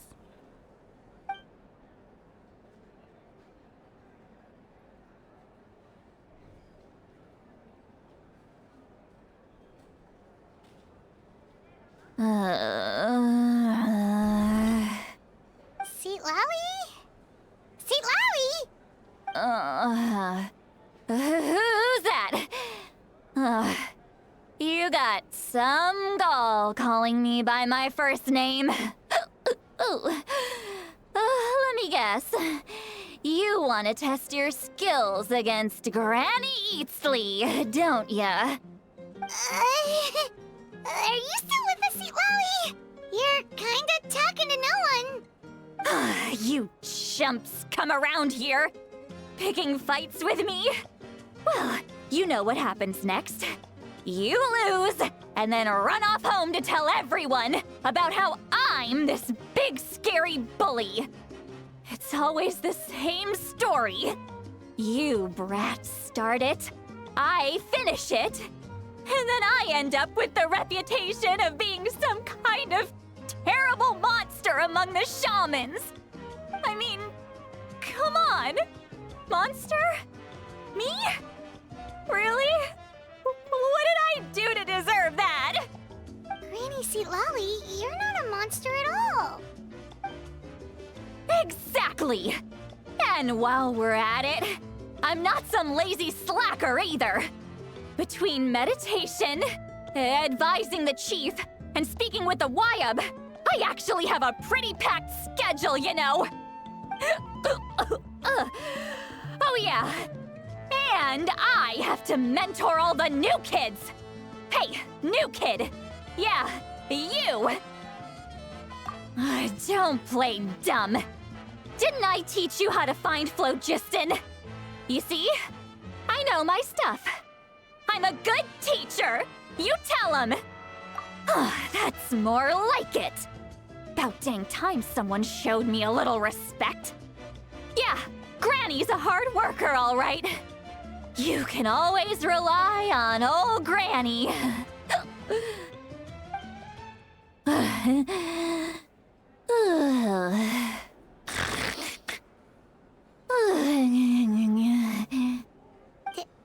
Did she just fall asleep with her eyes open? Oh, jeez. Behind this pitch-black curtain, a chapter of hatred reveals itself. Behind the smoke. The lingering smoke. Ah, she's meditating again. She does this whenever she's had a few too many drinks. Her mind's actually racing at this point. It's quite the opposite of sleep. Is this another specialty of the Masters of the Nightwind? No, I'd say it's an ability that's unique to Citlali herself. While she can easily pick up everyone else's skills and tricks, few have been able to master hers. Warning, warning. Red, the color of danger, has now arisen within that pair of eyes. Huh? Traveler? Paimon? What's wrong? I'm gonna hurl. Hang on, just keep it in. Phew. Okay, it's passed. That was a close one. You had Paimon worried. Paimon really thought you were about to barf all over the table just now. How embarrassing. I'm sorry you had to see me like that. That's never happened before, I swear. I've never thrown up, not once. Are you feeling okay? Want to take a quick walk and get some fresh air?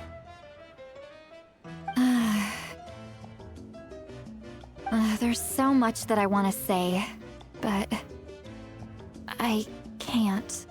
Why not? Of course you can. Just say whatever's on your mind. Please, Paimon, it's not as simple as you think. We've only known each other for a few days, right? What would you think of me if I were to start dumping all of my complaints on you after we've only just met? Oh, Paimon gets it. You're hoping that we wouldn't think less of you no matter what you're about to say. No, that wasn't my point at all!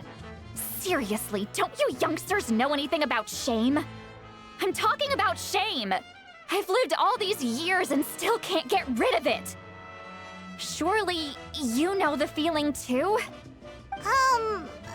Actually, about that. Huh? Tell me what?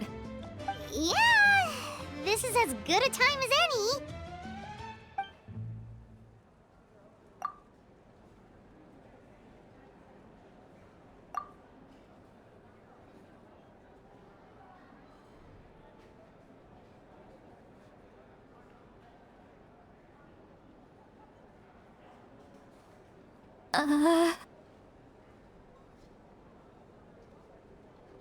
So, you heard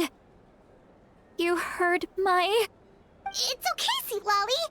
You had every right to complain about those things. I can't take it anymore! Why do these things happen to me? Hearing me mumble under my breath is one thing, but hearing what I mumble in my own head? That's too much! It's just like when you're rolling on the floor in your pajamas, but you forget to lock the door, and someone bursts in to deliver cabbages and sees the whole thing! So that, happens to you a lot. It happens to people in general, okay? Doesn't matter if you're 200 years old or 1,000 years old. Everyone rolls around in their pajamas sometimes. I was just picking something generic. Take a walk with me. I have things to share with you. Looks like she's completely given up. Like those criminals who just confess everything and accept their fate.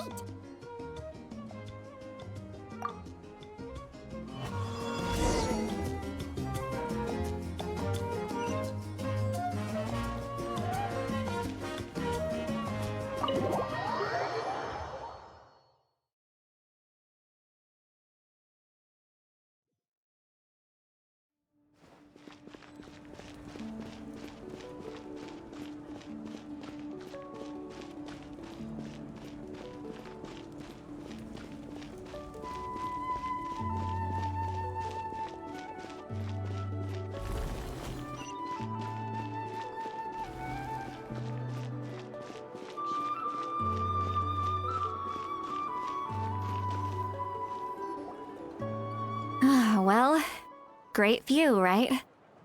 I love coming here by myself. Wow, it's beautiful! You're making me want to cry. Oh no, what do we do? Please don't cry! I was an expression, okay? A figure of speech. I'm just... embarrassed. Here you are thanking me. Even after you helped me all this time. Let's just have a casual conversation. It's easiest that way. Really? You don't seem like the kind of person who keeps things casual. Well, I guess I used to be more of a stickler for the rules. And you're right, I don't usually open up to the people of my tribe like this. I'm just an eccentric old hag to them. That story's been passed down so long, it might as well be true. But you're just a regular person. The kids of my tribe would have a heart attack if they heard you say that. Granny Eatsley is a powerful figure. Be careful around her. That's what they'd say. Well, you are powerful. Are they afraid of you? Some are. Others are mad I always come out on top. A few decades like that, and people stop knowing how to deal with you. What about you? Are you scared of me? We don't find you scary at all. Huh. That's because you're not from my tribe. You don't know how many delusions of grandeur I've destroyed just by existing. I make people realize that no matter how hard they work, they'll never become a living legend like me. Oh, not to brag or anything. Maybe it's hard to believe. Just pretend I never said anything. We believe you. Shilonen has full faith in your abilities, and Auroran didn't seem scared of you. He thinks of you as his granny, right? Yes, but Auroran's a special case. Mawika already told you about her plan. And you've given so much help to Auroran and me. You deserve to learn the full truth. Auroran's not like other people. As I mentioned, he was abandoned as a child. The reason being, his soul is incomplete. The Masters of the Nightwind view this as a bad omen, capable of bringing about illness and misfortune. No one knows who his parents were. He was just left on a rock in the wilderness. It's a miracle he wasn't devoured by some wild beast. The Masters of the Nightwind believe they can see human souls. And in Auroran's incomplete soul, they saw a possibility for Natlan. A possibility to turn Auroran into a vessel for lost souls. The ceremony would allow lost souls to gather within him. Auroran would then be sent to the Night Kingdom to return the souls to their rightful place, strengthening the ley lines and completing the ceremony. Wait, that doesn't sound right. Now you see the problem. When damage occurs to the Night Kingdom, the souls held within disperse and remain adrift, unable to find a way back to the ley lines. This loss of souls damages the Night Kingdom even further. The ceremony can send back countless souls at once, which would benefit the Night Kingdom and the souls themselves. Of course, the vessel, Auroron, would be sacrificed in the process. I wasn't surprised the chief at the time came up with the plan. The ley lines were already in a terrible state. A suitable candidate for the ceremony appears, and now you have the chance to make things better. Of course you're going to take it. When the chief asked for my opinion, I didn't give my approval, but I didn't object either. So they went ahead with the ceremony. It failed, and Auroron escaped with his life. Pathetic, isn't it? By not objecting, I basically gave them the go-ahead. Maybe they didn't have my explicit approval, but it's not like I did the right thing. If the ceremony was successful, Auroron would probably be dead. Of course, in my tribe, death is rarely something to fear. But what kind of message would we be sending by sentencing a newborn to death? By using a human life as a tool? It's not right. So, when I learned the ceremony had failed, I was ashamed by my inaction, and absolutely relieved by the result. The plan was never a secret. Or, I guess I should say, there was no point to keeping it a secret. A simple investigation from Auroron would reveal everything. Everyone thought he would be happy he survived. And he never really said anything to the contrary. But just as I was about to put all of it behind me, he asks this question. Would Natlan have been saved if the ceremony succeeded? Wait, but it's not his fault. He knows that, but he still feels guilty. Auroron has a strong ability to perceive souls, more than any of us. He understands just how dire the situation with ley lines has become. Maybe he chose to work with the Fatui because he still thinks he owes a debt to Natlan. I can only imagine what they told him. Traveler, didn't the captain say he found a way to solve the crisis? Maybe that's what brought Auroron into this. Anyway, we can't just let things go on like this. We have to convince him to come back! You don't look so good, Sweet Lolly. Maybe you should head back and get some sleep. Probably drank too much. It's okay. The fresh air is doing me good. Okay. Forget that. I need to go home. I hit it a little too hard.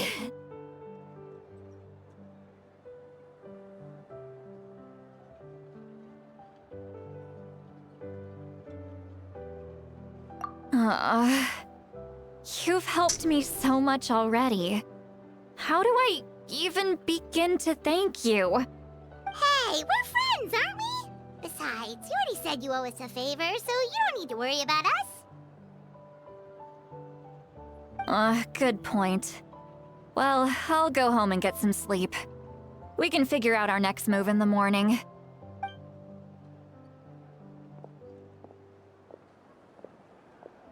Friends.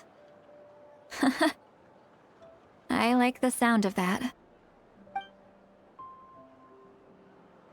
Auroron's probably back with the captain, don't you think?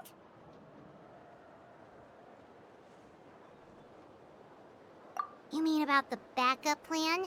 Do you really believe what the captain told us? Yeah, you're right. We should just go to her directly. But she's probably asleep. We can find her first thing in the morning. For now, let's... go to bed.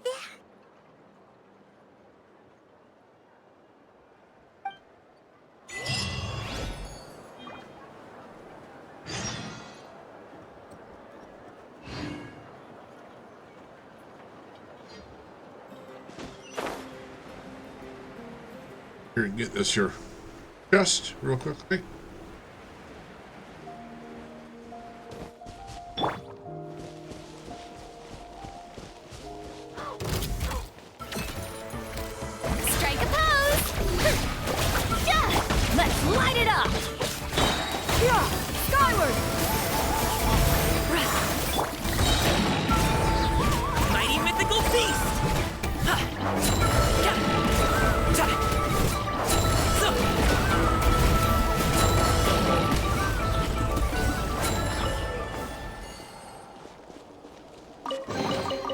Where do you want this stuff delivered to, boss?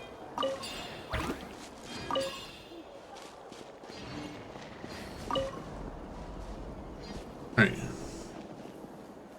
Back to the inn to go to rest.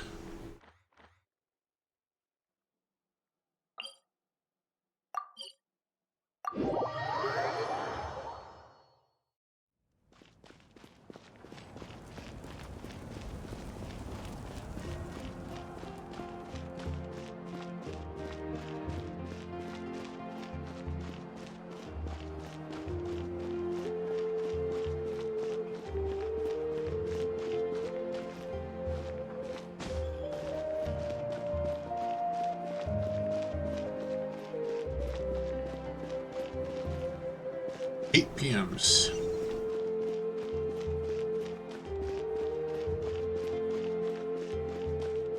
Been up 2 hours.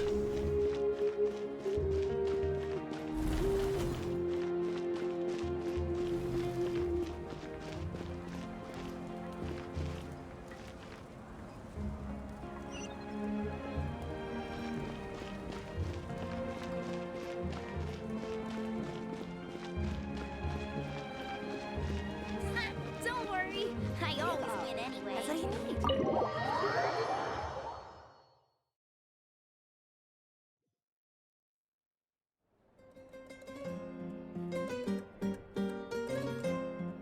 Huge ass bed. Alright, but it is long as shit. It's so noisy outside. I would still have to sleep. Well, guess we should see what's going on.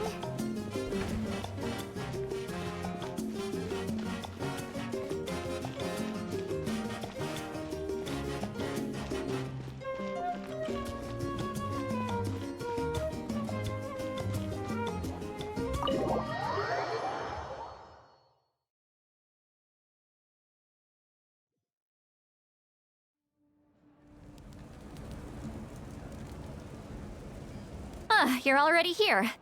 I was just about to come get you. Wow, you're up early. That's impressive, especially after all the drinking last night. Let's not bring up last night. I'm embarrassed about the whole thing. Anyway, I was also woken up by the commotion.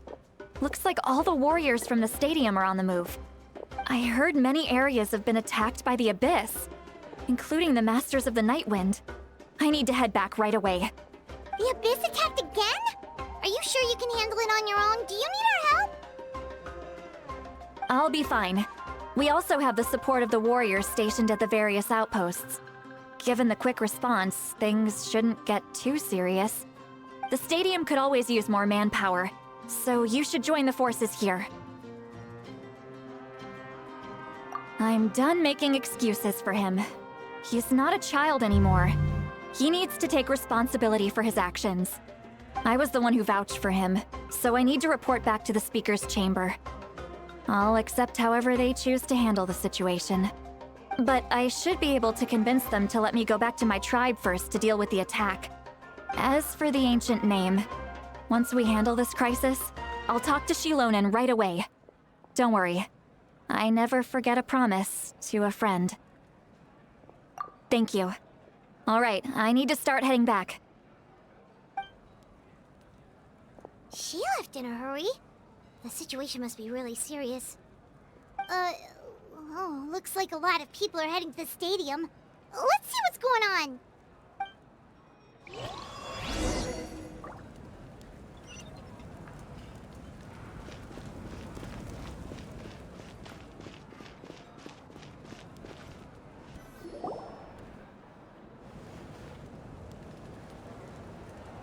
Traveler, over here! Perfect. Our star Outlander has appeared. Oh, you're all here! But, what's with the whole Star Outlander thing? Just my way of saying how awesome you are. We've got a real emergency on our hands, so this is the perfect time for you to show off your skills. Alright, but can we get a quick rundown of the situation first? The Abyss suddenly attacked the Collective of Plenty, the Masters of the Nightwind, the Children of Echoes, and a number of our camps and outposts in the wild. Yes, and the attacks are increasing in frequency. The tribes have plenty of defenses, so they're safe for now, but I can't say the same for the adventurers and merchants stuck in the wild. Chaska and I have been searching for survivors and treating the wounded. We just got back, but we need to head out again soon. I plan on heading back to the Collective of Plenty, just in case my tribe needs me. What about you, Mualani? Where are you gonna go? I'll go help the Children of Echoes. They're the closest, so I can start fighting right away. What about you guys? We could go together. Yeah, that does sound important. No worries. Just leave the Children of Echoes to us. Who knows? Maybe yours truly will have the Abyss on the run by the time you're finished. That would be pretty great, actually. I hope my tribe gets through okay. It'll be fine. Your tribe doesn't do all that bodybuilding for nothing. Let's part ways here for now. And most importantly, be careful, everyone. Oh, and some of us need to avoid getting contaminated by dangerous-looking substances. That will make my job a lot easier. Koichi, do we really have to do this now? It's alright. She's just looking out for everyone. Alright, let's hurry up and talk to the Pyro Archon so we can help the others.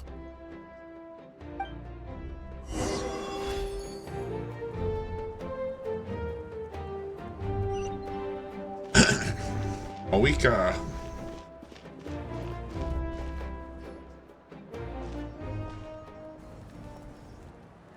Oh, it's you two.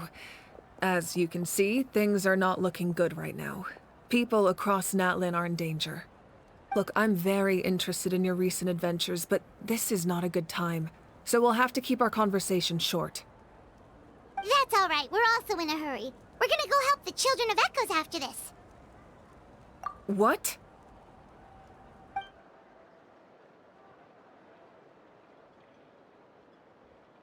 So he thinks my plan is too risky. He thinks I'm being stubborn. I shouldn't underestimate the Fatui's ability to gather intelligence. The Gnosis does have that function, but there's more to the story. I will answer you honestly, but you must help me keep this a secret. I can use the power of the Gnosis to save Natlan, but it comes at a heavy price. The Gnosis would drain all the souls and memories from the Night Kingdom and weave them into a giant net, which would surround the ley lines and protect them against abyssal corrosion. Wait, you can use souls to weave a net? But does that mean... Yes.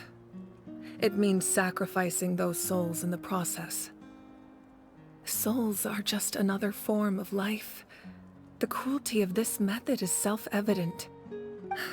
The Night Kingdom not only houses the souls of the dead, but also our memories and legends.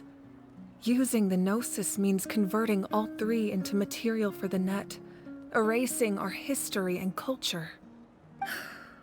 Even then, the net can still become corroded. If we cannot find a way to repair the damaged ley lines before that happens, then all those sacrifices are for nothing. Given the enormity of the price, it's a solution I refuse to consider right now. I want us to win, but I also care about how we win, and what that means for us in the end. Now it's true, both plans come at a risk, but after options, this is bet.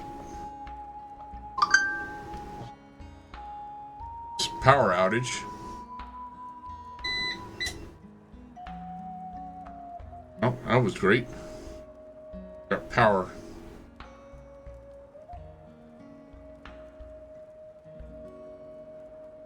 Oh, crap. Got my lights flashing here. Hold on just a second here. And power.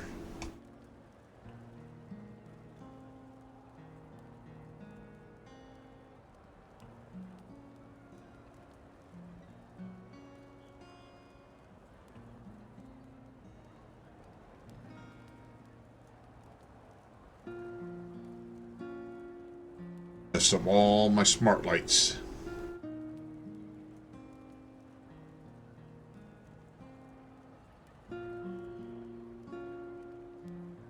Not all of them. It messed up a whole bunch of them, though.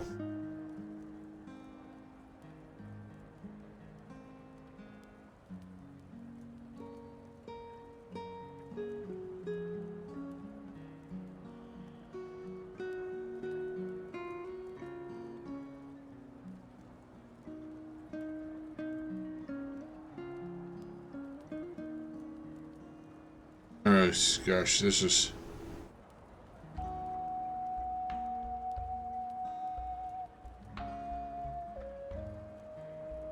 made a mess here.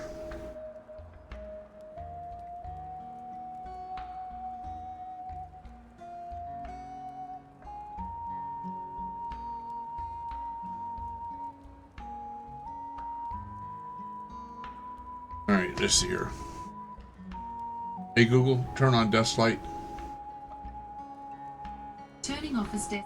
Let's see if I can get some of that flashing to be a little bit less intense. Alright, finally.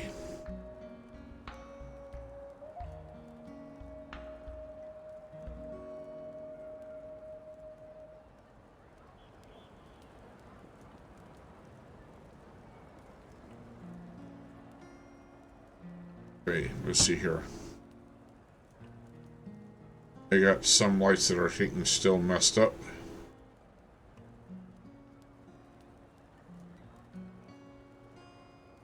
I have to take care of them a little bit.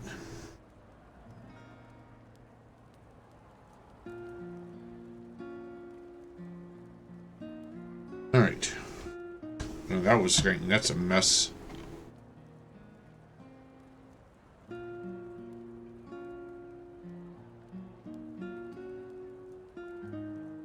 Go.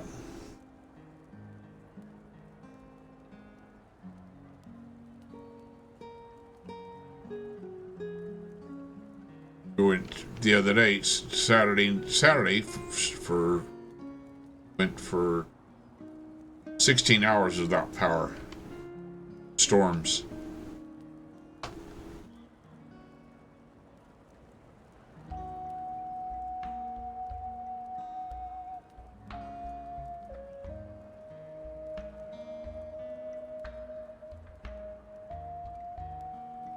Okay. Alright. Natlan is unique among the nations of Teyvat. Given the ever-looming threat of the Abyss, the Pyro Archons had to account for the worst-case scenario. Having a contingency plan is our duty, not just to the people of Natlan, but to all who live on this continent. Still, this has always been a well-kept secret. I'm very curious how the captain learned this information. Oh, one more thing? The captain said he found another way to solve the problem. Could be equally as extreme, though. Without the Gnosis, he should have no other option. But I see no reason for him to lie. Seems like our only path forward is to track him down, so he can answer that question for us.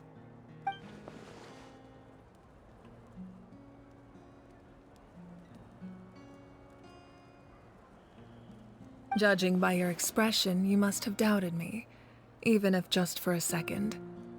Not even a little! We would never— Wait, what are you talking about, Traveler?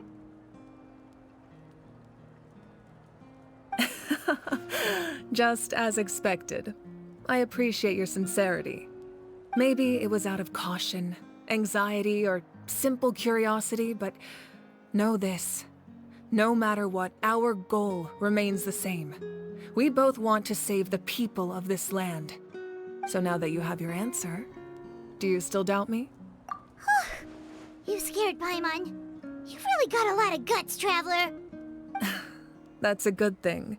Oh, and feel free to call me Mawika. It's what all my friends call me, and I like it that way. As for the captain, the intelligence officers we assigned to the Fatui should be back soon. We'll get our answer then. That's great! Sounds like we just have to wait a little longer. Not just yet. Even though the Abyss is attacking several locations at once, I'm confident the warriors stationed in those areas can handle it. Don't worry. I just need to finish coordinating our available manpower, then I'll take a small team to handle the difficult locations. You're going to fight in person? Didn't you give up your power? That's true. I'm far less powerful than a god in my current state. But don't forget, I was an experienced and powerful warrior before I ever became the Pyro Archon. No matter how you look at it, my duty is on the front lines. I just think there's strength in numbers. If the people feel emboldened, that's just a bonus.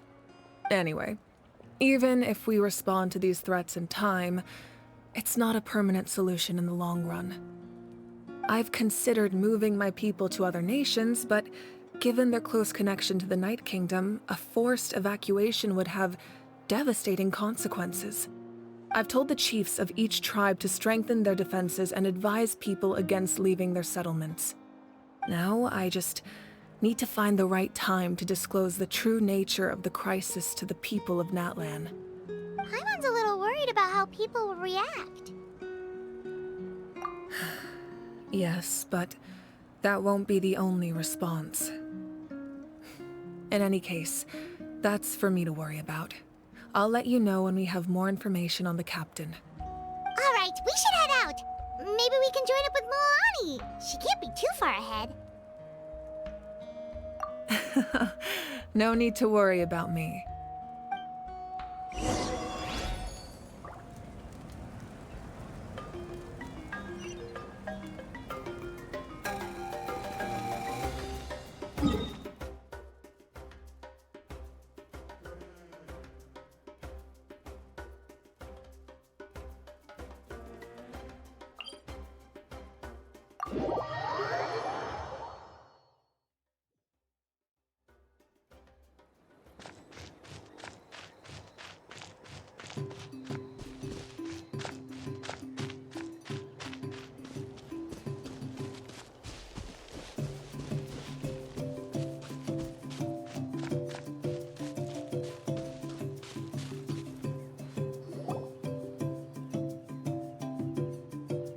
Quick, over here! To safety!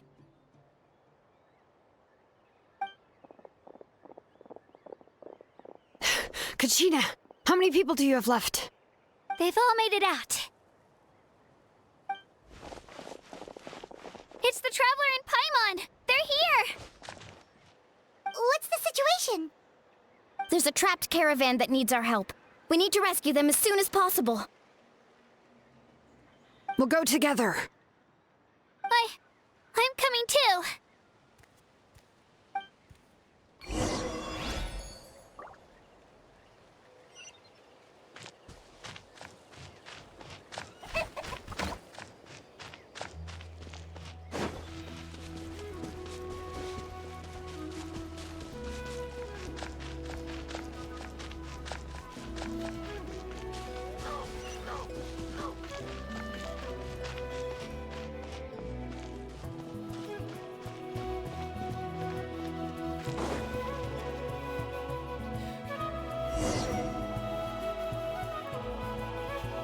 Stay safe. We've got this.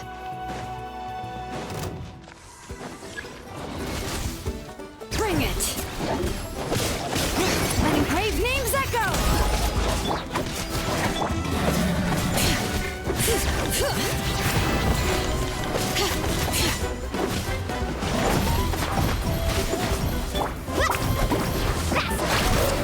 Action at the flame!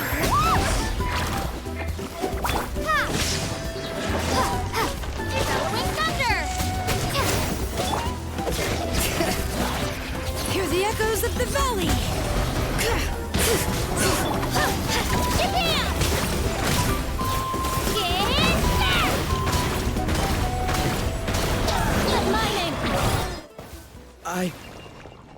I really thought I was done for. I can't thank you enough. Don't worry about it. We're just glad you're okay. Let's see. Your goods look fine too. Guess the Abyss isn't after Mora. That should be the last abyssal pylon near the Children of Echoes. That was scary, but we did it. By the way, where's Lolly? I thought she would come with you. The Masters of the Night Wind also got attacked, so she went back to help her tribe. She said we can deal with the ancient name later. Yeah, that makes sense. The attacks are more urgent. Alright, this isn't a good place to talk. Let's head back to the tribe.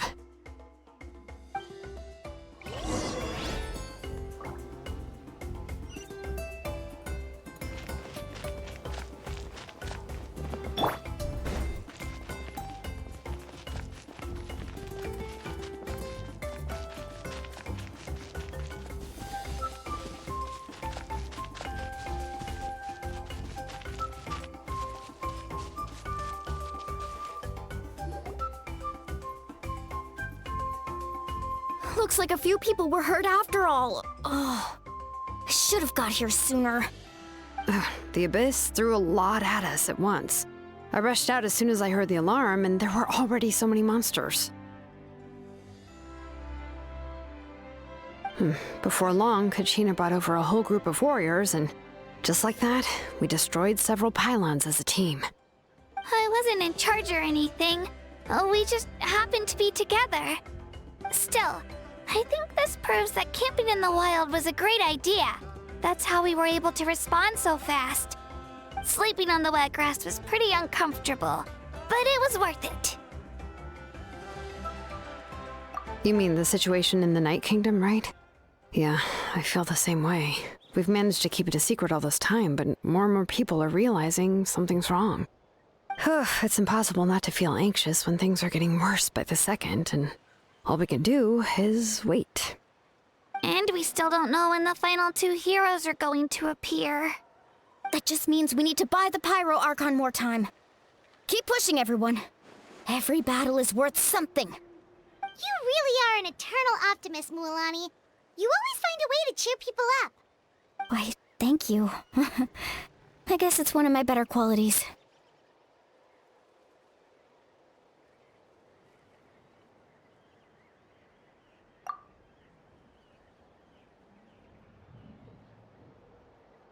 So, specifics aside, the Pyro Archon confirmed the Gnosis can resolve the crisis, but it comes at a huge price. And somehow the captain finds out about it, goes to fight the Pyro Archon, and calls her out for having a solution but refusing to use it. Honestly, if he has the same information as us, I can't really blame him. It's probably because our plan is so risky. We don't even know if the 6 heroes will reunite in time. We talked to Malika before we left the stadium. According to her, the cost of the captain's plan is too high. And, well, it makes sense. If that was truly the better choice, she would have picked it. Yeah, I trust the Pyro Archon. When I was upset about Kachina's disappearance, she was really sincere and patient with me. Plus, she burned down all those precious mementos for Kachina. She's already proven how much she values even a single person's life. When it comes to Natlan's survival, there's no way she would hold back. I agree. Maybe the captain weighed the costs and came to his own conclusion, but I'm sure we have different priorities. Life is important, but so are history and memory. As the Archon, she can't tell us everything, but it seemed like she wasn't holding anything back this time. The next question is, if the captain found a new way to save Natlan, how come the Pyro Archon has never heard of it? Yeah, and isn't he from Snezhnaya? Why would the Fatui want to save Natlan? This is all super confusing. We still don't have enough information. Once we figure out what the Fatui are doing, we'll have our answer. Let's head back then. Malika said her intelligence officers should return soon. With how many Fatui there are, someone's bound to give something away. Sounds good. I have a few theories of my own. With a bit more information, we just might get to the bottom of the whole thing. Want to join our garrison, Mualani? I was just about to ask. Count me in.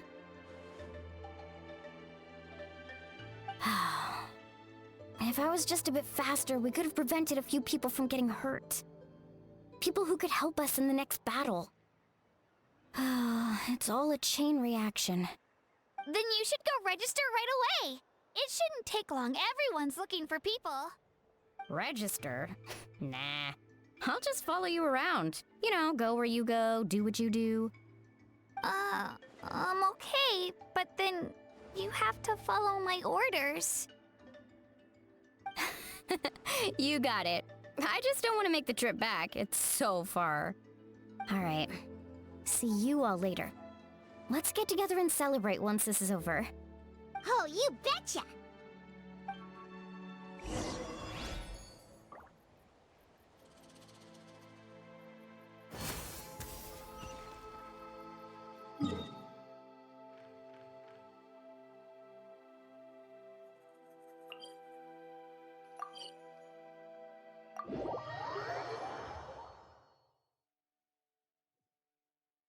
This way to finishing this.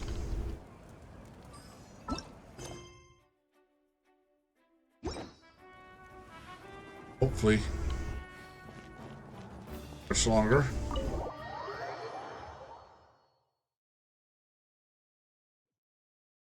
Any real battles yet? Oh, Chaska and Koichi are here. Wait, are you okay, Koichi? I'm fine. No need to worry. They ran into the Fatui while out on a mission and decided to follow them. The Fatui? Calm down and let me explain. Here's what happened.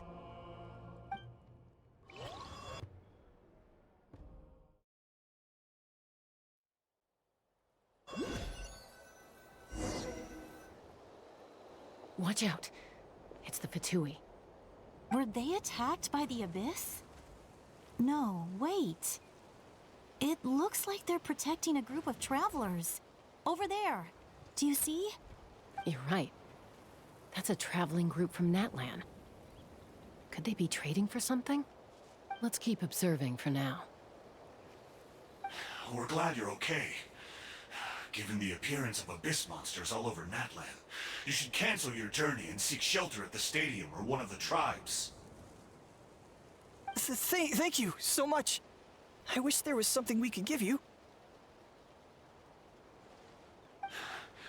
We don't expect anything in return. We were out on a mission and saw you being attacked. It was our decision to help.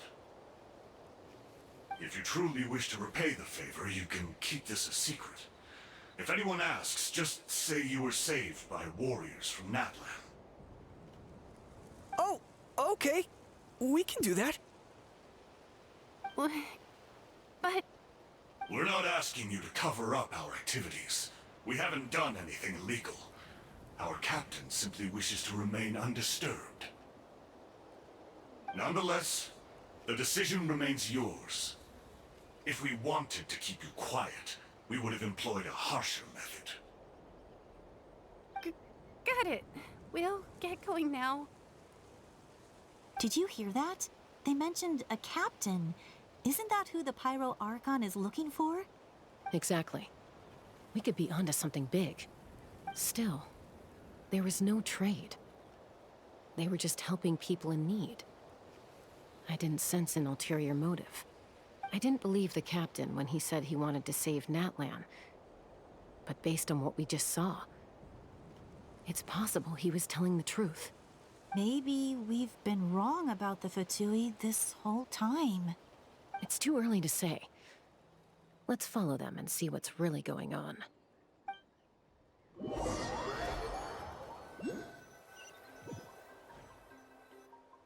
So this is where they were headed. Looks tricky. It's heavily guarded on all sides.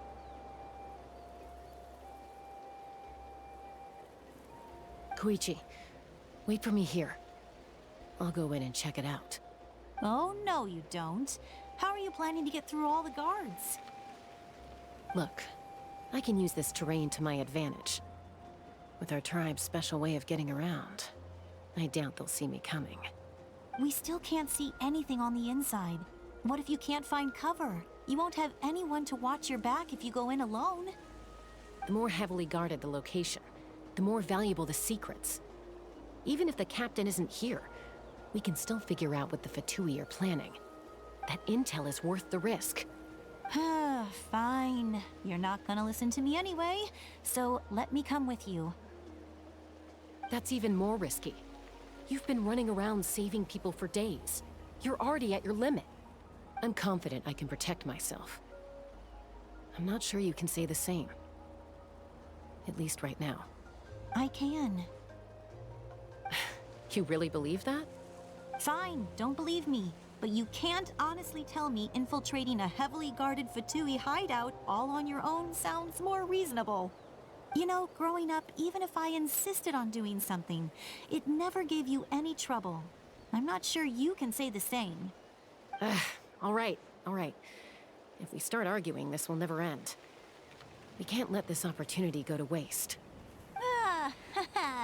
Guess that means I win. Don't worry, you're not the only capable young person from our tribe. I can handle this. All right, same plan as usual. We split up, communicate with hand signals, make sure our blind spots are covered, and support each other once we strike. Got your ropes? Yeah, let's go.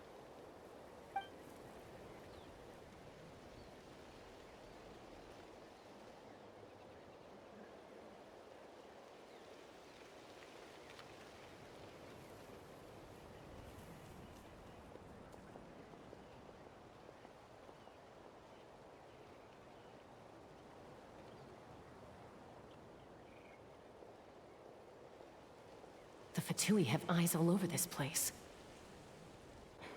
I should wait for Koichi's signal.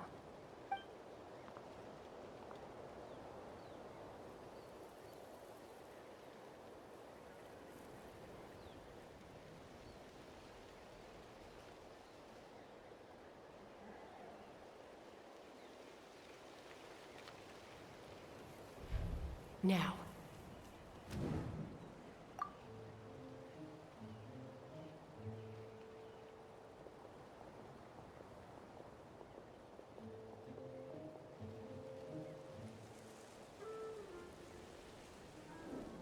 Not sure how many chances I'm gonna get. I need to act.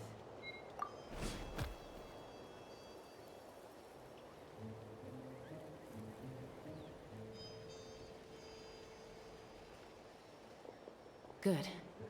I made it without getting caught. I should get to that platform over there. But it's guarded by the Fatui. Koichi should have line of sight. I'll wait for her signal.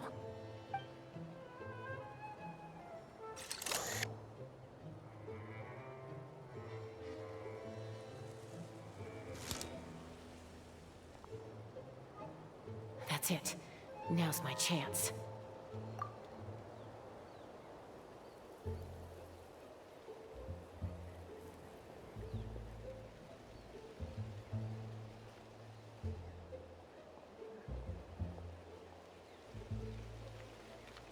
It's no use staying in one place.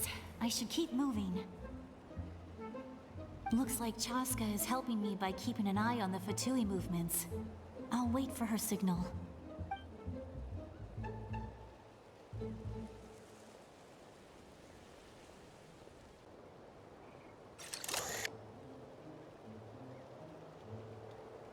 Time to move.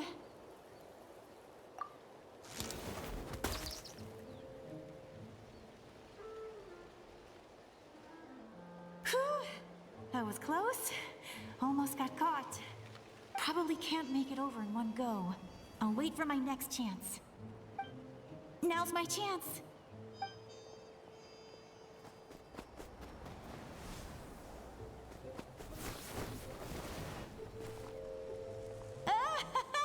I made it!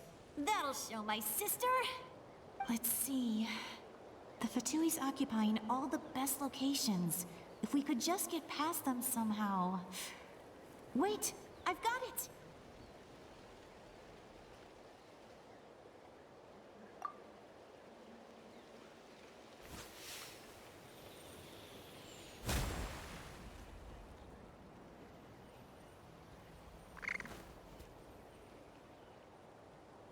Huh?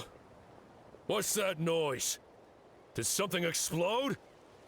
Oh! It stinks! What the heck is that?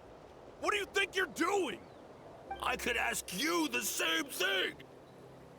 Good, they're arguing. Looks like they just needed an excuse.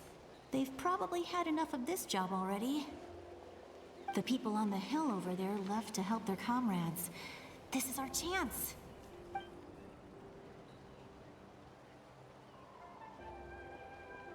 Come get me, Chaska. I hope she gets this hand signal. That's Koichi's signal. Smart idea. Alright, time to move. Give me your hand, quick. Coming!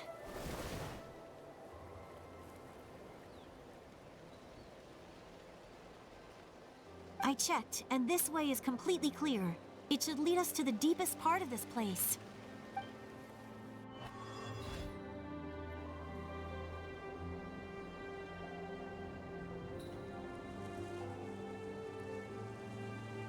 Well, I was pretty helpful, right? You know, everyone usually jumps at the chance to work with me.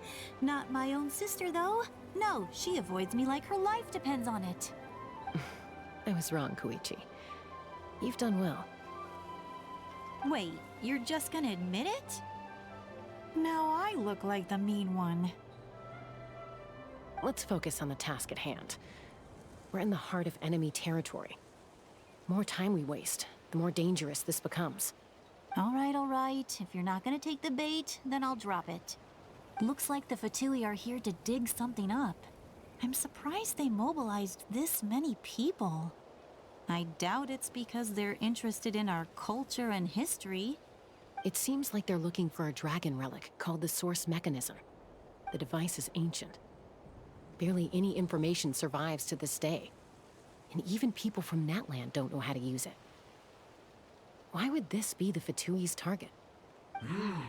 Not bad. Looks like it's in good shape. This should be what our Lord's looking for. Took us long enough. Come on, let's get this thing back. Back? Back where? Should we keep following? You really want to keep going? Of course. We make a good team, don't you think? No reason to stop now. What was that sound? Uh-oh. We've been spotted. Time to go. Falling rock incoming! Watch out for your gadget! What? You'll regret that! After them!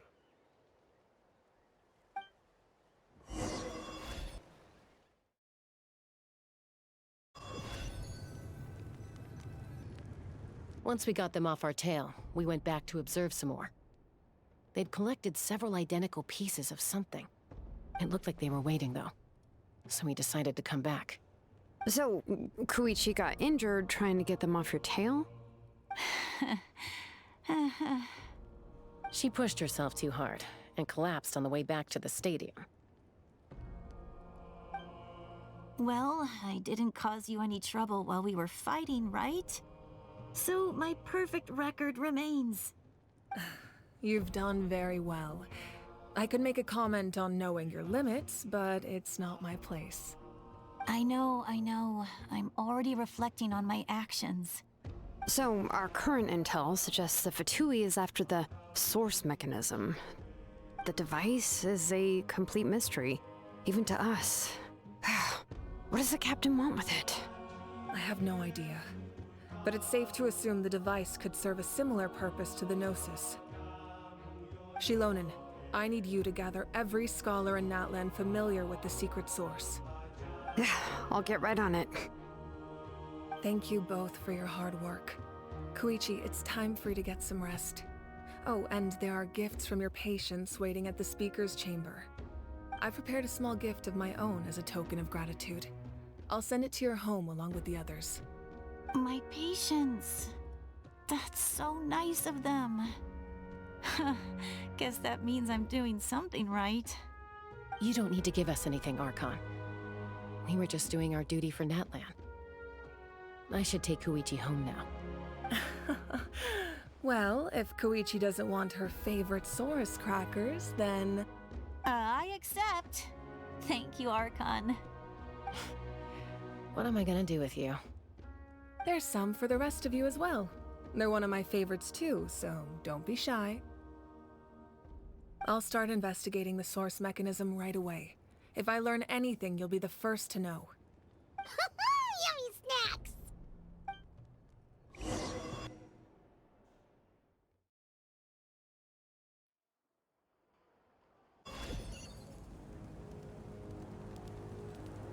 Hey.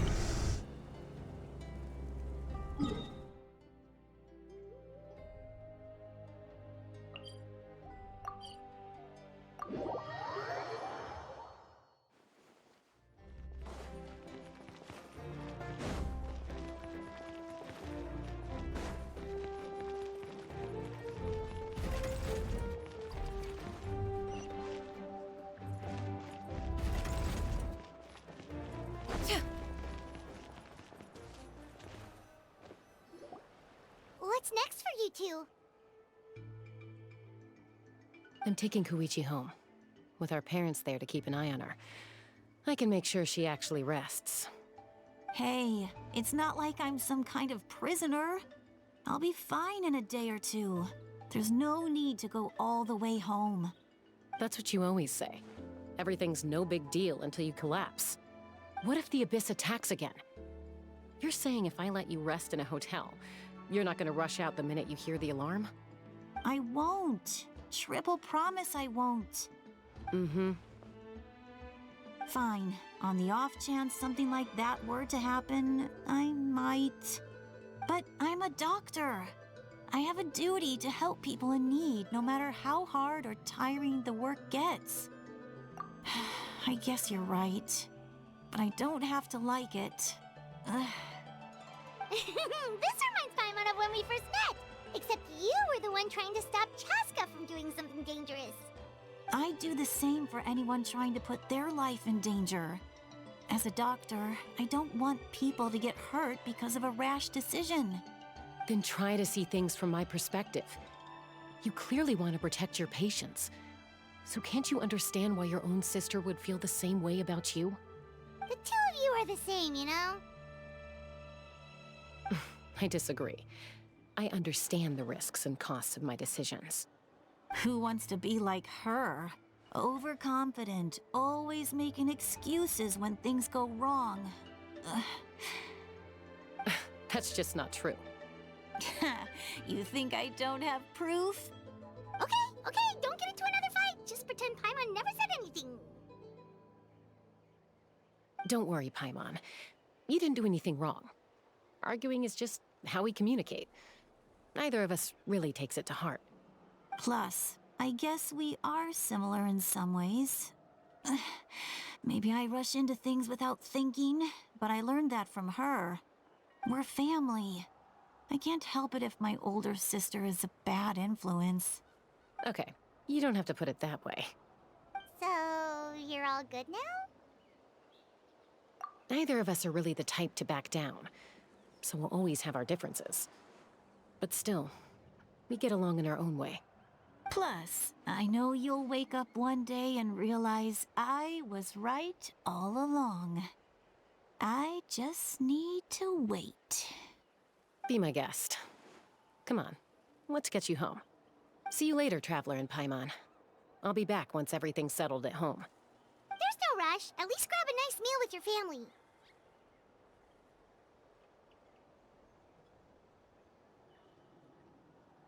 Bye, you two. Take care of yourselves out there. Those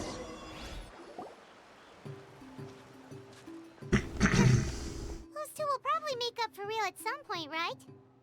Well, we've learned a lot. Let's go over everything that we know so far.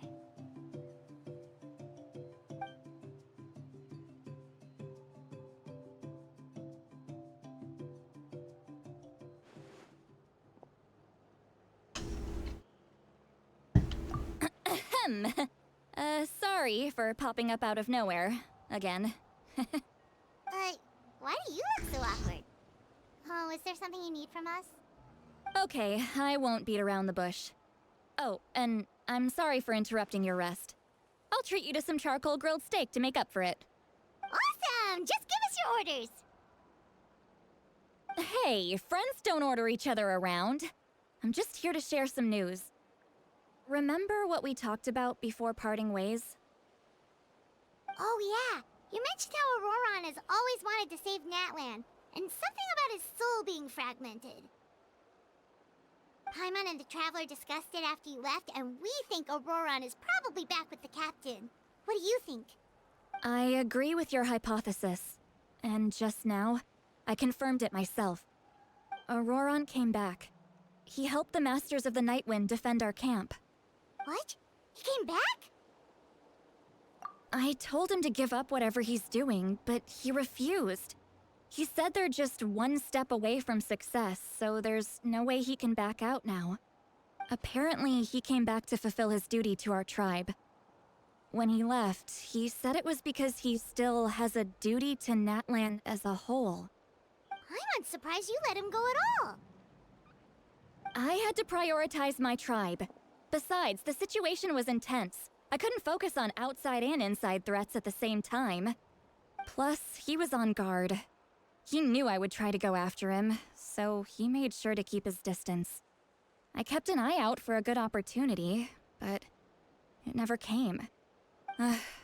All these years of calling me Granny, and I couldn't do a single thing for him in the end. Don't say that! Your tribe all raised him together, right? That couldn't have been easy. You're right.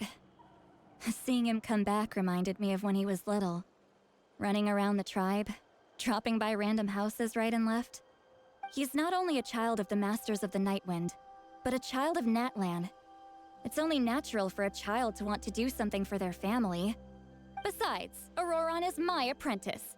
He might have a few tricks up his sleeve, but I guarantee I know every single one. Wait, what are you saying? Look. Remember how I said Auroron's soul is fragmented? This is the talisman I created to keep it stable. And this gem is what makes the talisman work. It just so happens that Auroron is due for a gem replacement. Since I can't get close to him, I put the new gem in a supply bag and asked Aoife to bring it to him. You guys know Aoife, right? No? Well, he's a pretty famous vet around these parts. He's always bringing me all sorts of things, and he happens to be very good friends with Auroron. Aoife doesn't know what's going on, so he agreed, no questions asked. Auroron would find the gem as soon as he opened the bag. He knows how important it is, so I knew he would make the switch. He probably suspected that I tampered with it. But here's the catch. The trick is on the bag. The moment he touched it, a portion of his memories were copied onto the old gem, which he no longer needed. That's amazing. You can do something like that? Most people can't, but I can. That trick he used to bring you to the Night Kingdom isn't anything special, by the way. My technique is much more subtle. He won't notice anything. So in other words, we have a whole backup of Auroron's memories. Oh, we just lost power again. The kid thinks he can take me on? Like I wasn't the one who taught him everything he knows? That's amazing, Seat Lolly. Let's take a look right away. Let's see here. Once we get to the bottom of this, we can finally track him down. I know he thinks of me as his grandma, but do you think he'll get mad at me for this? You can be honest. Huh, that's a tough question.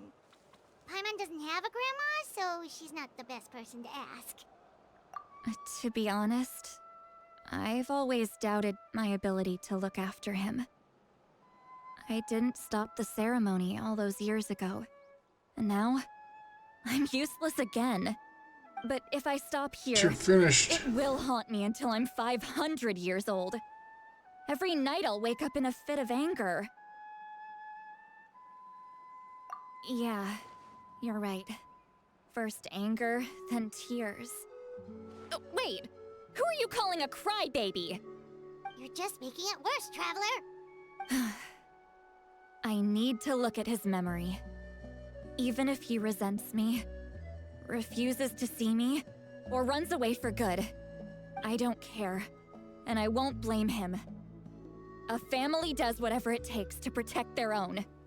You sure you'll be okay? We can come with you if you want. Did you just say you'll come with me? Is that okay? We have a pretty good We got reason about to stay 30 tuned, minutes don't of we? power. Because, right, we need leads on the Fatui. You really mean it? Fine, you can come. Just promise me you'll see this through. No backing out. Got it? Don't worry, we're professional adventurers. Then I place my trust in your professionalism. All right, time to sneak into someone else's memory and engage in some, unwanted spying. You heard it here first. I wouldn't be doing this if I had any other choice. Are you ready?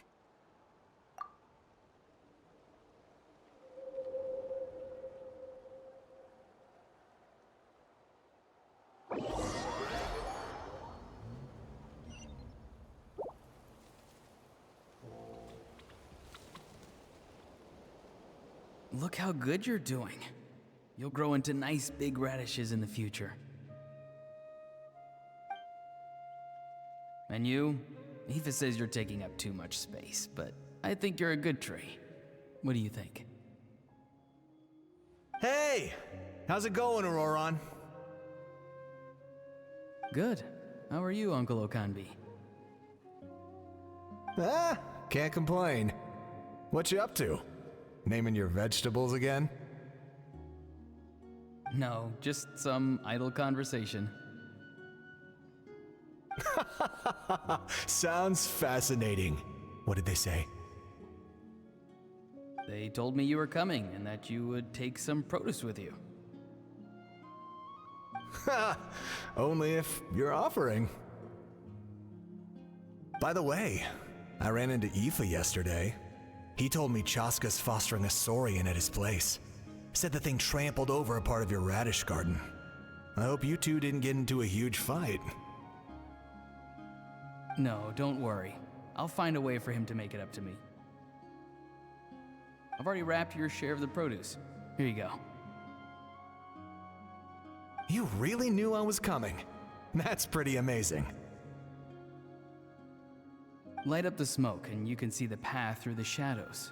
That's what everyone says. Hey, have you seen that strange group of people that just appeared out of nowhere? Appeared out of nowhere? I don't think so. It's the Fatui. Their leader seems like a big deal. He didn't bring many men with him, but they're all elite warriors. It seems like they're looking for someone, but I wouldn't go around asking too many questions. If you run into them, be careful.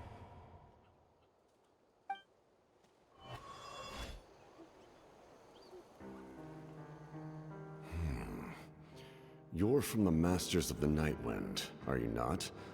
Why do you live here alone? I enjoy living by myself out in the wild. I guess you're from the Fatui, the one everyone's calling a big deal. Not an inaccurate description. I'm looking for someone who may be known to you. Citlali is her name. Granny? What does an Outlander want with her? I've heard the name. You have business with her?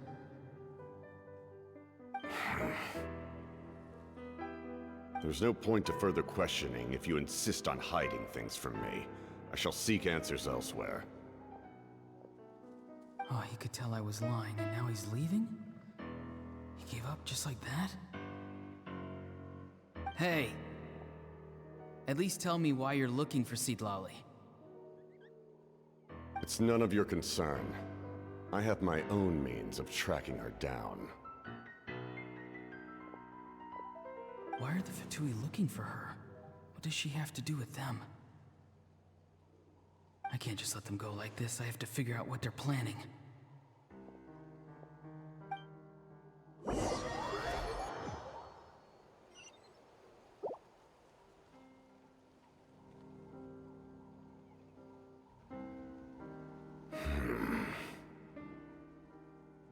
They've just been studying the ley lines and asking for leads on Granny. I can definitely rule out some sort of invasion. The situation has seen no true improvement.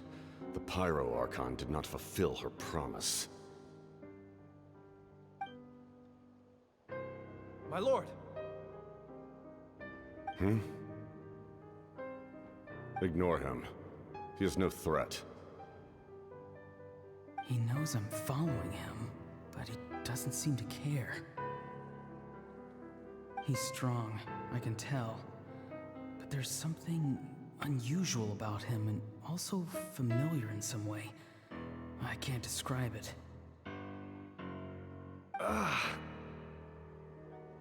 What is it? My lord, I feel dizzy. A ley line disturbance.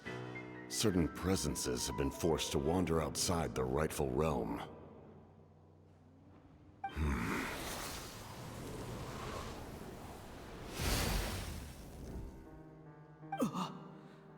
That was a spell from the Masters of the Nightwind. How did he know that? Is he sending those escaped souls back into the ley lines? How did he do that so easily? Soulfaring is supposed to be extremely difficult.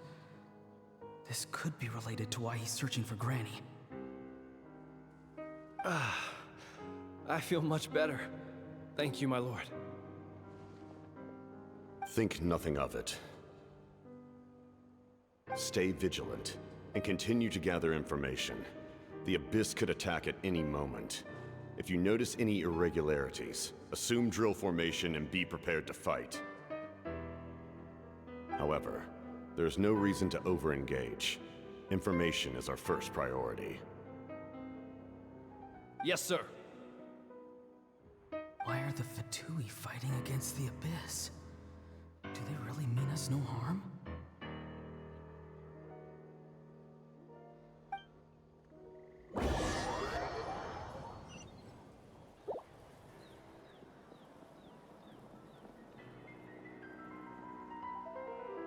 Run out of time here on my UPS.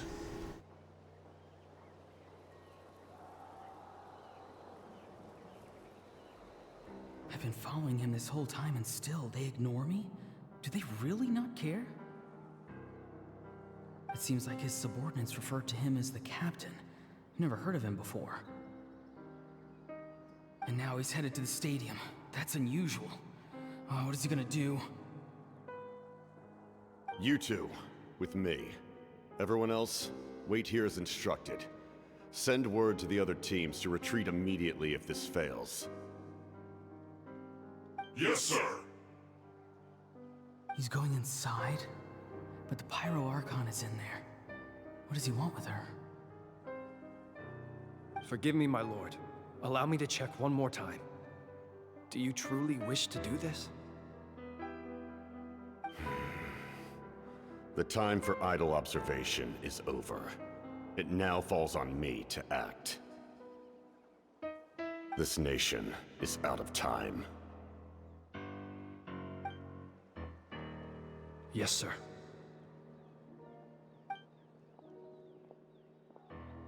He just walked straight into the stadium. What is he gonna do?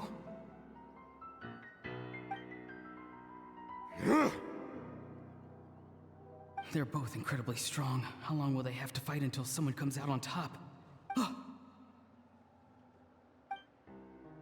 Wait, this feeling. Just like the other day near the ley lines, it's faint, like a soul's trying to escape. Where is it coming from? Is that why he's looking for Granny?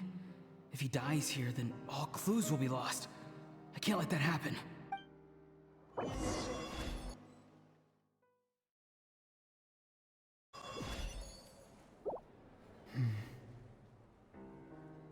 As for you, I must confess, I did not expect that little trick of yours to save the day.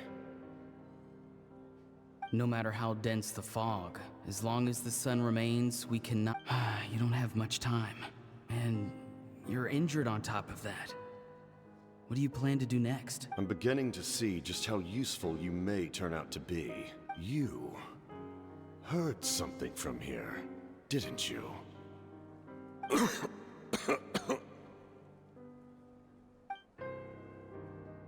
No need to force yourself. I've never seen anyone match the Pyro Archon in battle before. I didn't expect you to intervene at such a critical moment. You know I've been following you. Why didn't you stop me? When walking in the forest, it is only natural to encounter wild beasts. However, not every beast has the courage to come out and bite. And yet, one of those very beasts saved your life.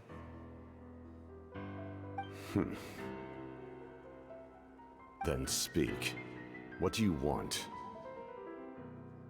I didn't save you because I wanted something. My soul is more perceptive than others. I can sense that the ley lines are extremely weak. I don't know what the Pyro Archon is planning. Can she really save us? The questions you asked her just now, well, I've had very similar doubts. So I felt like I had to help you.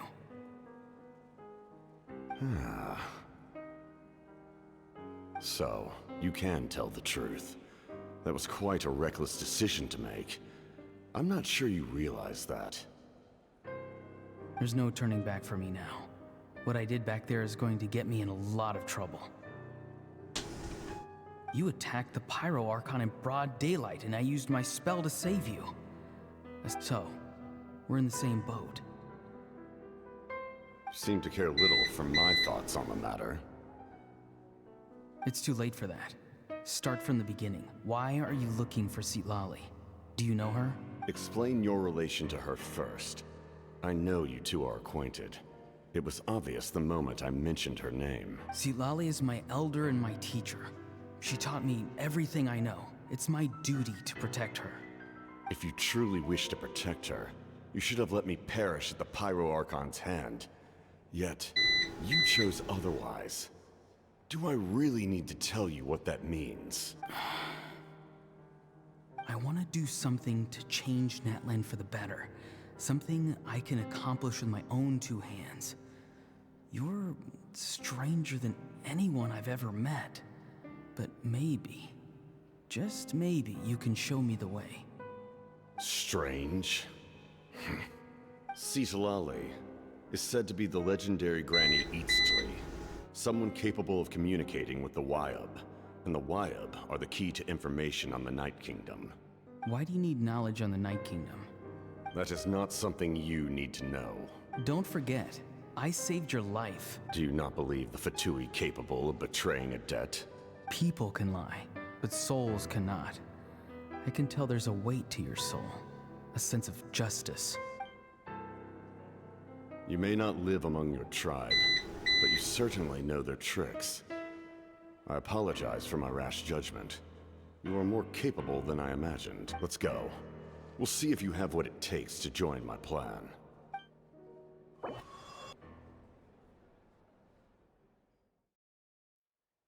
Let's get this here finished here so I can shut down. I see. Interesting approach. Worth trying, I think. Rather than weaving a net to protect the ley lines, this method would address the root problem by reconstructing the ley lines themselves.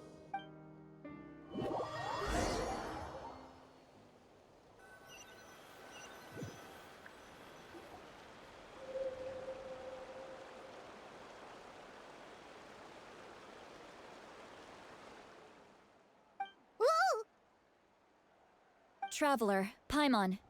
Are you two all right? Paimon's fine, just, a little dizzy. Of course. I'm so mad at him.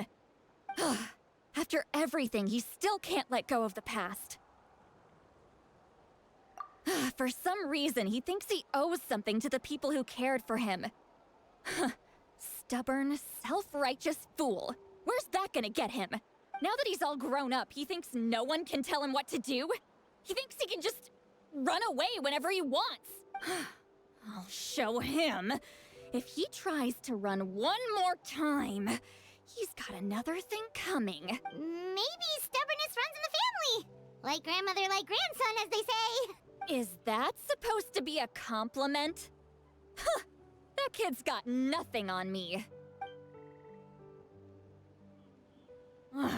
Anyway, back to what we just saw.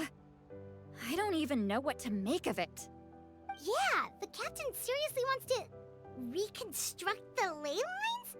What does that even mean? Something like the loom of fate, maybe? But how does that help with the abyss? The loom of fate? Oh, it's kind of hard to explain. Basically, it's a device from Conrio that has unbelievable power. Anyway, if he really wants to manipulate the ley lines, everyone in Natlan will be affected. Oh, this... Which means the captain has been honest from the very beginning. Auroron's memory proves that. Why is he so obsessed with saving Natlan? Oh, we've got to tell Moeka about this right away. Yes, she needs to know about this. Now. Let's get to a point where we can stop here. Oh, we just completed the quest. Excellent. Alright. Well, that's the end of that quest. We're going to have to shut down here. I am literally running on battery backup right now for my computer and my Wi-Fi and my internet. So we're going to end this here. We're going to end this here right now. Let me see, where's the annual? Where is it?